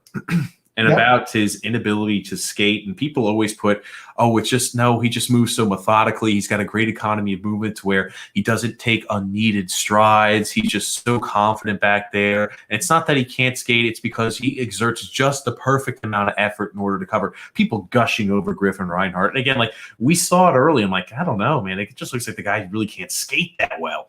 Edmonton really didn't see it either, and it cost him significantly. Now, here's the thing. I find myself being guilty of this occasionally when I have favorite players. But for the most part, I'm able to discern the difference between when a guy can't do something.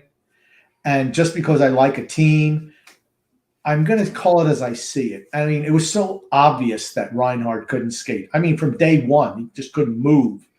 And guys like that get exposed, right? And it was always, to me, and you listen to fans say that, well, he's this, he's that. No, he's not. And then as soon as he gets traded, well, he sucked. Well, guess what? He sucked when he was on your team too. Like I said, I occasionally find myself falling into that trap, very, very rarely. And certainly not as I've gotten older. I'll tell you here, grumpy old man. Got a few comments here. Brian J says, it looks like AJ got shocked on the slide. Oh, God, crying face. I mean, it's the truth. I mean, somebody just tell her, please. Help us out. Help all of us. And I'm going speaking to have widescreen TV. If I didn't have widescreen TV, I would not be able to see all of her hair. All the damn place. You know it. I mean, come on. Everybody knows.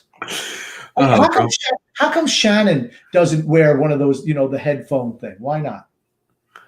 I couldn't tell you, Grump. Maybe it's a personal preference thing. I mean, it's not like she's down. It's not like that AJ is down between the benches. I mean, she's sitting there with Shannon the whole time. I don't know what the heck she's doing. Climbing underneath the desk looking for loose change. I don't know. Oh, grumpy old man. I want to talk and go back to the Griffin Reinhardt thing, though. I mean, you do not see really any defensemen that are big defensemen who cannot skate in the top four defenseman roles anymore. If you're big and you cannot skate, you cannot play in the NHL. Skating is pertinent. I mean, 10, 15 years ago, you could be a big defenseman and kind of get away with it with more clutching and grabbing and more stick work. You can kind of get away with that. But now, if you're a big defenseman, you have to skate. Otherwise, you are destined for a bottom pairing defenseman role. I mean, Scott Mayfield's a guy like that too. Again, Scott's not overly talented with a shot or anything like that. He's more of a stay-at-home defenseman.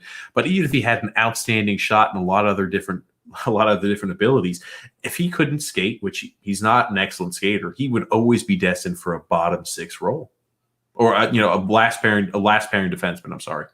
You're right. In the olden days, a big burly defenseman, you can get away with that. First of all, the game was way more physical, and those guys had a role. So, the ultra physical defenseman, you could really pound guys down low. Any of these little, like Brock Nelson would not survive in hockey of the yesteryear. Absolutely not.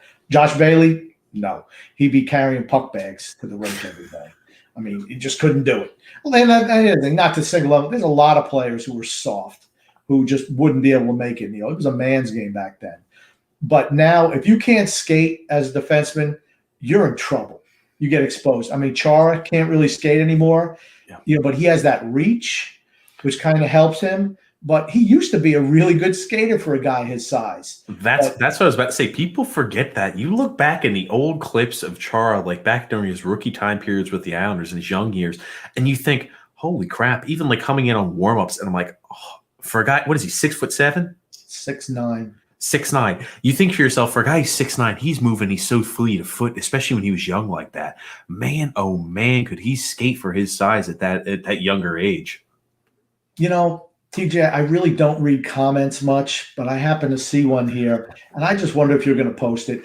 I just see it, and I'm going to wait to see if you post it. Grump, I told you before, and I'll tell you again, Grump, I will handle all the comments because I don't want you to kind of bounce back and forth. People love your charisma and your natural reaction, grumpy old man. So I like when I'm able to pop something up on the screen and you to just naturally react to it. Sometimes I'm scared to see what that reaction is at the same token, grumpy old man. But I like to see the natural reaction. People just like the spontaneity that the grumpy old man has.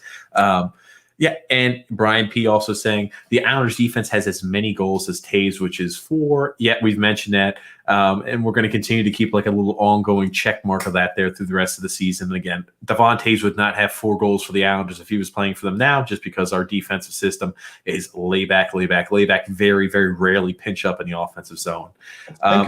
Just think about Devon Taves gets $4 million or $4.5 million a year for the next 4 years.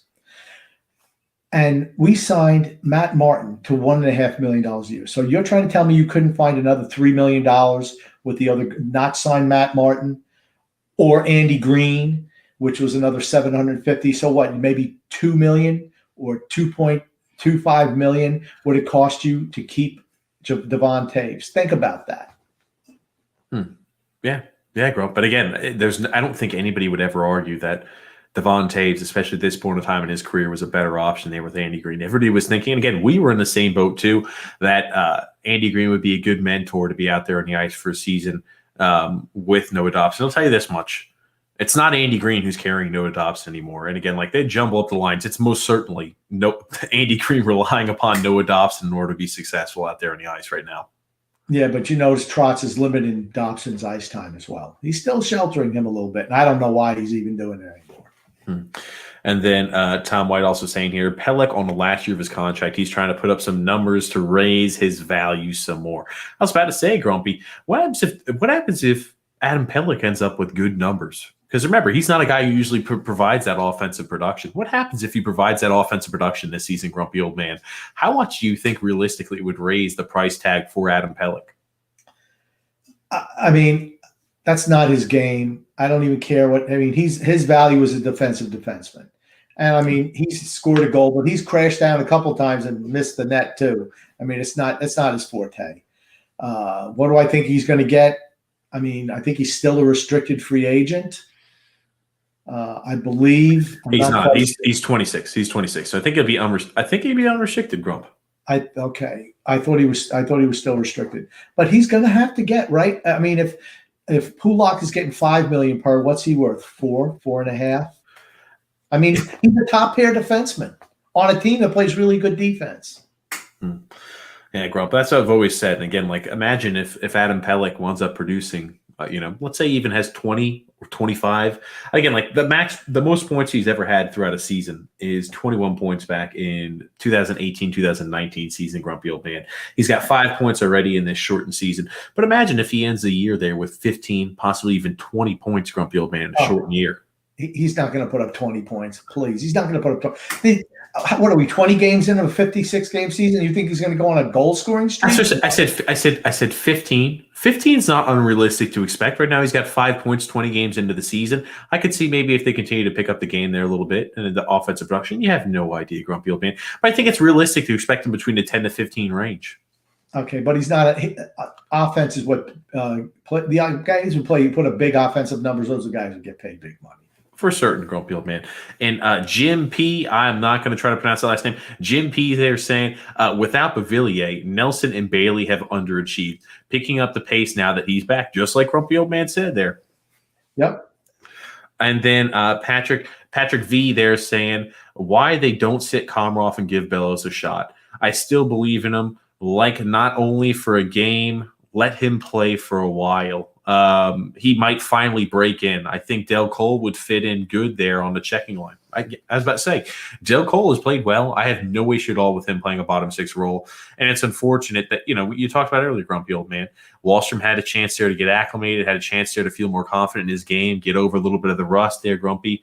And he's performed since that. You wonder, hey, if Kiefer Bellows is in there and he had the same opportunity afforded to him, who's to say maybe he wouldn't have a like reaction? Give a guy an extended run. That's the only way you really find out as him as a player. One game here. Oh, you played 2 games here. Sent him down to the taxi squad. Comes up, play 2 games. Send him down to the taxi squad. Plays 1. Said, you had your chance.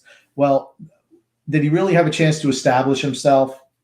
I don't think so. And we got a few comments here. Brian P. saying, totally agree. Let Bellows build his confidence. At least he has upside. Leo has none. And then Jim P. is saying, Bellows is trade bait / taxi squad. And I'll tell you, the way they're utilizing him now, what type of trade value does Kiefer Bellows have? I mean, you let him play up there for 3 games, and now you've destined him for taxi squad or or we're not going to play you type of mentality. I mean, like you have to figure he's got absolutely no value for trade bait, in my opinion, as of right now. No, and they're really good at just crushing the trade value of anybody they have on the team. They've always been really good at it. What I would like to see this year is give Kiefer Bellows a chance, see if he could develop into something. So this way, when you come to the expansion draft, if you see something in him over an extended period of time, you protect him and expose another veteran.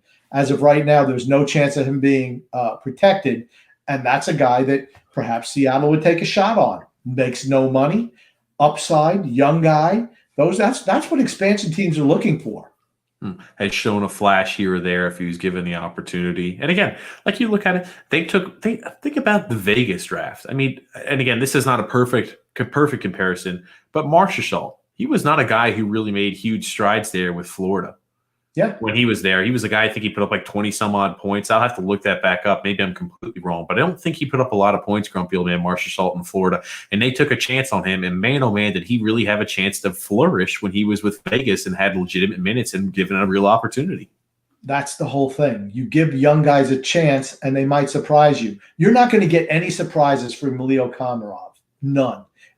Because it's no surprise when he can't put a wide open shot in the net. When he can't even get a shot off. That's not a surprise. So, like I said, that's what I would have liked to see him do with Bellows. They're not going to do it. But Jim Panagiotis, it is wonderful to see that you agree with me there. Grumpy old man here. And Bill Brady has a question there. Who is in Grumpy's clique? Grumpy, who is in your clique, Grumpy old man? Depends on the sport. For the Islanders, Matt Barzal, Noah Dobson. That's probably about it. Those are my two guys, without a doubt. And I'm going to put Wahlstrom in there too. Grumpy old man there. Here we go. Oh, maybe Alexander was not joking. Grumpy, Josh Bailey is a top 3 Islander of all time. There's no LOL at the end of this. Maybe he's being serious here, Grumpy old man. Alexander thinks that Josh Bailey is a top 3 guy, a top 3 Islander of all time. I can name 30 guys off the top of my head who are vastly superior to him. Gustav Farley saying Wahlstrom could be the real deal if he can put the puck.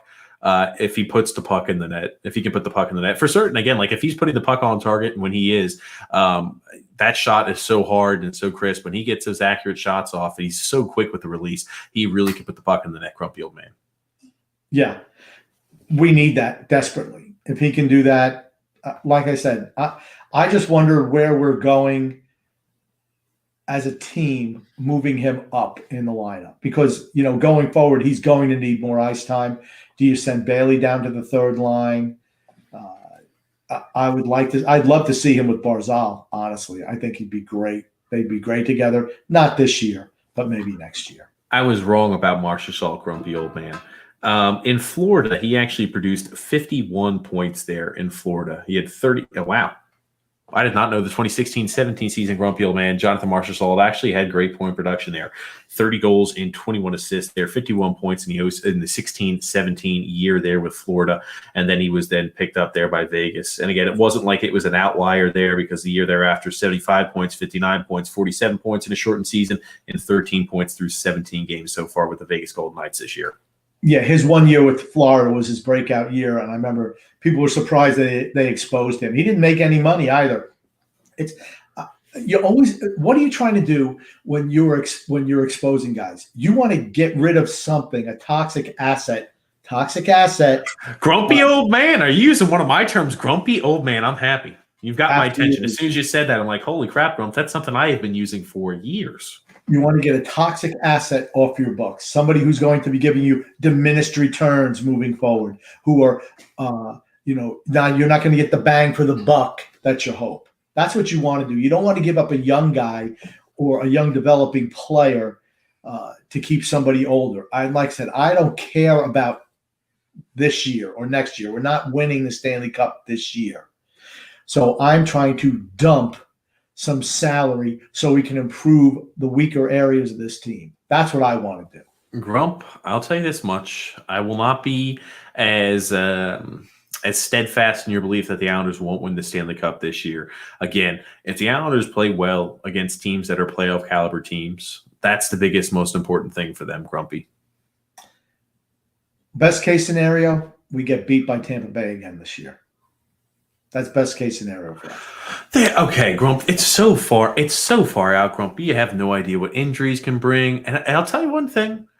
Flukier things have happened. Look 2 years ago. How the playoffs went down, Grumpy old man. Not the bubble year, but 2 years ago, it was the craziest, most fluky layout in the playoffs, in NHL playoffs in recent memory, Grumpy old man. Both first overall seeds were knocked out in the first round, Grumpy old man, from both the East and West Division, Western Conference. So, Grumpy, I'm just going to say you've seen a lot crazier things. I will not be as assertive on that the Islanders won't win the Stanley Cup point that you just made, Grumpy. That doesn't mean I'm not rooting for them to win the Cup. I hope I'm wrong. I just don't see it this year. I hope you are too there. Jim P. also saying there, Eberle, Bailey, Letty should be exposed. And again, that would completely make sense, because if you were to expose Eberle or Bailey, both of them playing that right wing position there, or I guess Bailey kind of jumps all over the place, but definitely Eberle playing that right wing position there would open up that slot there for Oliver Wahlstrom to walk into a top 6 role there. Letty, Letty is what Letty is, Grumpy. I know he's got a contract that only has like a little bit of a cap or a little bit of term still left on it, so you'd have to renegotiate him. And again, if Samuel Bolduc and Bodie Wild and guys like that down there, Parker Weatherspoon, if they're ready, Sebastian Ahos, if they're ready to go ahead and step into the role, you have the ability to go ahead and make a defenseman available there in the expansion draft. I'm going to tell you what, if they protect Letty, the Kraken is going to take Scott Mayfield. That's who they'll pick. With that, no doubt in my mind. A solid top four defenseman who makes – you got to remember, we're one of the better defensive teams in the league, okay? A top four defenseman on this team is better than a top four defenseman on the majority of the teams in this league. I'll be honest, though. Before this season, sure, maybe you can catch me on that argument. Maybe I'd agree.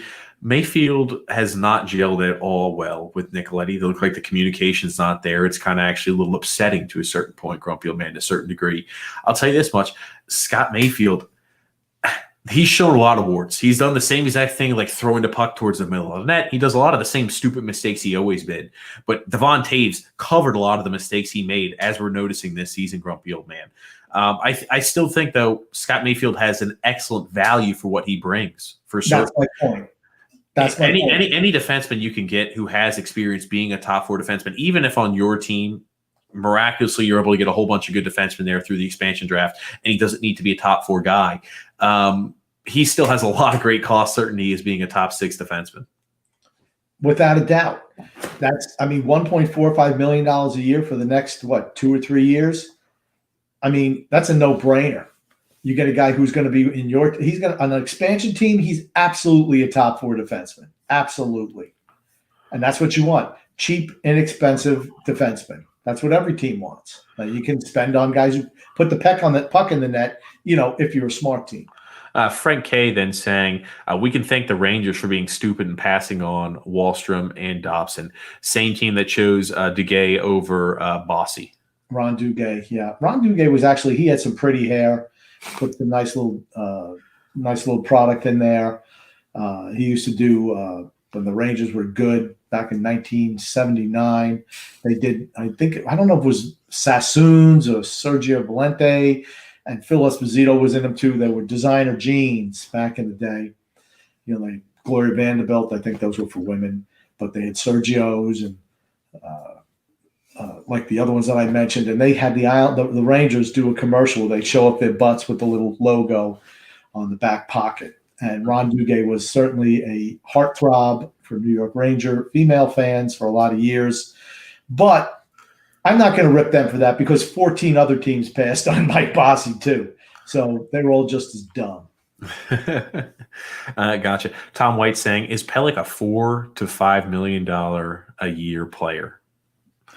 In this environment, and in this system too, for certain he is. And again, I've always made the comparison. It's not a great comparison. I think Dan Ham-Hughes back in his prime put up a lot more points, had more offensive production. But towards the end of his career, Dan Ham-Hughes, when he was no longer offering any offensive production, he was more of a defensive stay-at-home defenseman.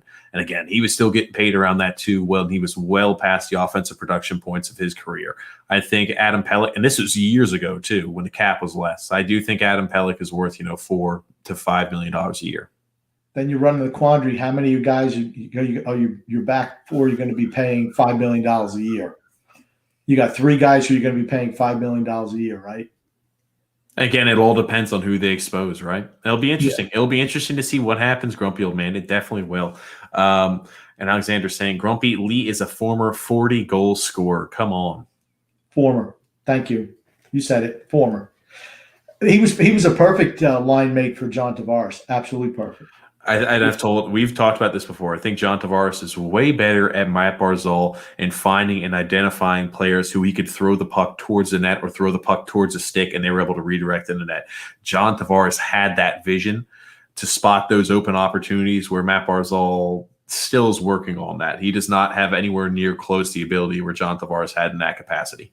I disagree with that. I think the fact that it's the pace that Barzal and Eberle are capable of playing at, and Lee isn't. I think that's the whole thing with Tavares' pace. That's why I think Lee plays it so well with Nelson and Bailey as well.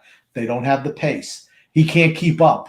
Guys who can skate should play together. Guys who can't skate should play together, particularly the offensive end. I'm not saying defensively, but those are the guys who make successful units. I mean, if you put somebody else who could skate, that's why I thought Panarin would have been absolutely fantastic with Barzal. I thought he would have been fantastic.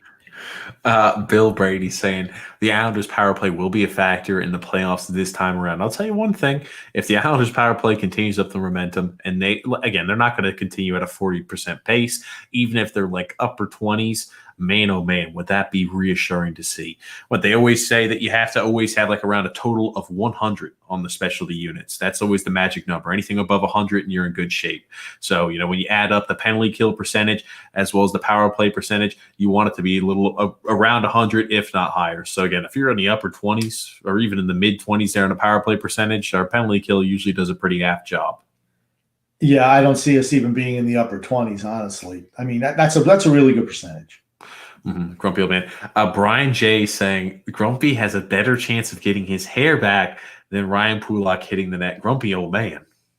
So in other words, Pulock has no chance of putting a puck in the back of the net. I was about to say grumpy old man. And Pulock doesn't have a damn chance of putting that puck on net. Grumpy old man. Yeah, and the Leafs took Shen with the 7th pick, and we took Bailey. What's the difference? Oh, goodness. Frank K saying, Patrick Kane, goal number 400. You know who's not going to have 400 goals? I'm going to go back into the old time machine and bring this up again. And it's only because somebody else brought it up. There was a time a couple of years ago where TJ and I had a disagreement where he felt that average Anders Lee. Make sure you pose this correctly, grumpy old man, because I don't want to have to get feisty. Make sure you pose it correctly. Was a better player than Patrick Kane. No, God, Grump, this is not the conversation at all. See, look, you're trying to change history, Grumpy, and I know you're not going to pull up the old audio. I said this was now 3 years ago that Anders Lee was more valuable to the Islanders and what the Islanders needed that year than Patrick Kane. And again, that was the year when we just lost John Tavares, and I told you the captain and Anders Lee embodied everything the Islanders need to have. And I still stand by that. That year, most certainly, he was more valuable than I think a guy Patrick Kane would be. Patrick Kane, more talented than Anders Lee. You're not going to see me arguing against that, Grump. Patrick Kane is infinitely better in every way, shape, or form than Anders Lee. Absolutely. A better leader. There is no comparison between those two players. Absolutely no comparison. Production-wise, certainly. Yeah. There's not. I'm just saying, for what the Islanders needed, we needed a guy to step up and be a leader. And Isn't that why we signed Leo Komarov and brought back Matt Martin, all these leader types? We didn't need average. We need guys who can score. We need guys like Patrick Kane, honestly. How would you like that Patrick Kane playing on a wing with Matt Barzal? How did that would work out? Sign me up. Grumpy, I will tell you this much. Well, he also makes significantly more than Anders. I will tell you this much. I think Anders Lee helped mold the face of the Islanders and the mentality the Islanders had. I think, obviously, Barry Trotz was important, but I think it took full and total buy-in. And when you have the leadership pieces like your Anders Lees and your veterans and your professionals who do the complete buy-in and lead the team by example and also in the locker room, I think you cannot put a number on how you cannot put an accurate assessment on how important and valuable that is. Being a guy in the locker room before, Grump, I cannot tell you how valuable that is to team success. It really is. I'm sorry. I tune you out whenever you think that Anders Lee even is remotely comparable to Patrick Kane. I just shut you out because you're just so ridiculous and scary. I'm not saying they're comparable on the ice. I'm saying what he brought off the ice was so important that year. Is Patrick Kane a bad teammate? Have you ever heard that? I'm not saying he is. What I'm saying is Anders Lee is an excellent captain, and he is an unbelievable leader. That's what I'm saying. And that year, I think that was the most important need the Islanders had. You had the complete face change where John Tavares had left. What was going to happen? You have a brand new coach, a brand new general manager. You had to have one of those solid and consistent pieces who had been part of the Islanders organization step up in a big way. And Anders Lee did that. And that's what I'm telling you. That is why it was important to keep Anders Lee. Again, I'm not a big fan of how long they had to sign him and what type of term they had to give him. But I'm saying it was important to have Anders Lee that season. He wasn't even named team captain until halfway through the season. All I'm going to say is, has Anders Lee ever led anyone to a Stanley Cup? That's Patrick Kane. Oh, yeah, that's right. He scored actually the cup winning goal. Yeah, thanks, against Philadelphia.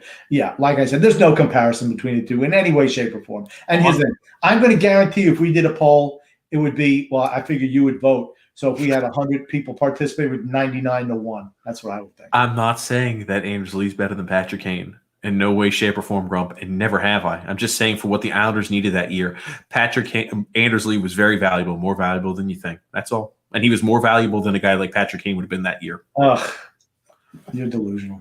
Okay, Grumpy. We'll have to go back to the old annals, the old records. Brian J. saying, though, Andy Green is gone next year. For certain he is. Grice is giving up a 7 spot to Chicago. Yikes. And Alexander also said, sorry, TJ, the last read was joking. So, yes, Josh Bailey being a top 3 guy was a joke. He just forgot the LOL there at the end. And then Brian P. saying, agreed, Grump, dump the dead weight. Yeah. Tom White saying, I think we could trade Eberle and get something instead of just letting him go. I was about to say, Jordan Eberle's producing this year. Again, ideally, you wouldn't want to let somebody go who has that type of trade value. I understand the thought process. Yeah, my whole thing is, if you get rid of Jordan Eberle, what's he like, the second leading scorer on the team or third? It's tough to get rid of those. I mean, do you want to get rid of a guy like that who's actually producing? I don't think what's he got, 3 more years left on his deal? I just think there's other guys who don't produce as much as Jordan Eberle that I would try to move first. Grumpy old man. Then Tom White saying Mayfield is a 5-alarm fire in our defensive zone. Grumpy old man. Well, he hasn't been as good. I mean, I think, as we've mentioned before, Devon Taves covered up a lot of his warts. And yes. But here's the thing, I don't think Nick Leddy is real good in his defensive end either. And that's where I think they're both struggling. I think Mayfield is a better defensive player than Leddy, though. Got a few comments here, Grumpy. You talked about Duguay. Ooh la la, Sassoon, and then Sassoon there, Grumpy old man. Yep. I remember those commercials. The worst thing was seeing Phil Esposito. He had to be 35 or something like that, 34. And Phil was never a model. Certainly did not have a hot guy bod. And he squeezed into those jeans. I'm like, oh, Phil. But he was real popular back then.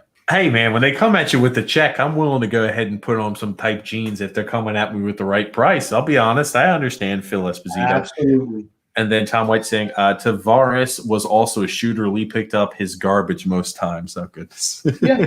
Well, but that's his game, right? That's his game. Standing in front of the net, poking in, rebounds and stuff like that, deflecting shots. That's his game. That is his strength. And that's why I call him average, because that's the only thing he does above average. Everything else is below average. Everything else. Brian J. saying Panarin might never play again. That's right, Grumpy. I'll be interested to see what happens there with Panarin, because they spoke out against the Russian government and then they released that hit piece on him. And I was like, ooh. So it'll be interesting to see what happens. Yeah, here's the thing. I don't know what to believe at this point in time. I think neither do I, grumpy old man. Neither do I. And that's one of those situations you're just kind of like, oh, wow. But he certainly has always had a negative view of Vladimir Putin. And, hey, I'm not big into Russian politics or anything like that, but he's certainly a hardliner going back to the old communism days.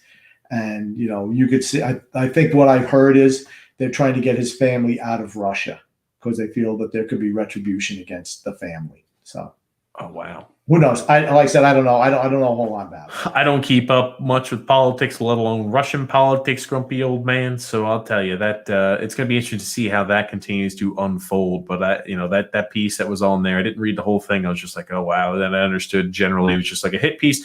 Jim P saying, all for that. If we can free up cap space by trading Anders Lee and Leddy, it would be ideal. Or maybe Jordan Eberle and Nick Leddy, it would be ideal. Anything you do to get rid of some of the guys with term on their deal who make big money, it just frees up cap space where you can sign back your younger players and potentially pick up somebody, who can help your team offensively. And Alexander says, TJ and Grumpy, if they find a way to get more cap, do they go after Hall on free agency because he won't stay in Buffalo? I know. I'm not a big Hall guy. Even though he found his way into winning MVP one season, the Hart Trophy, I am not a big Taylor Hall guy.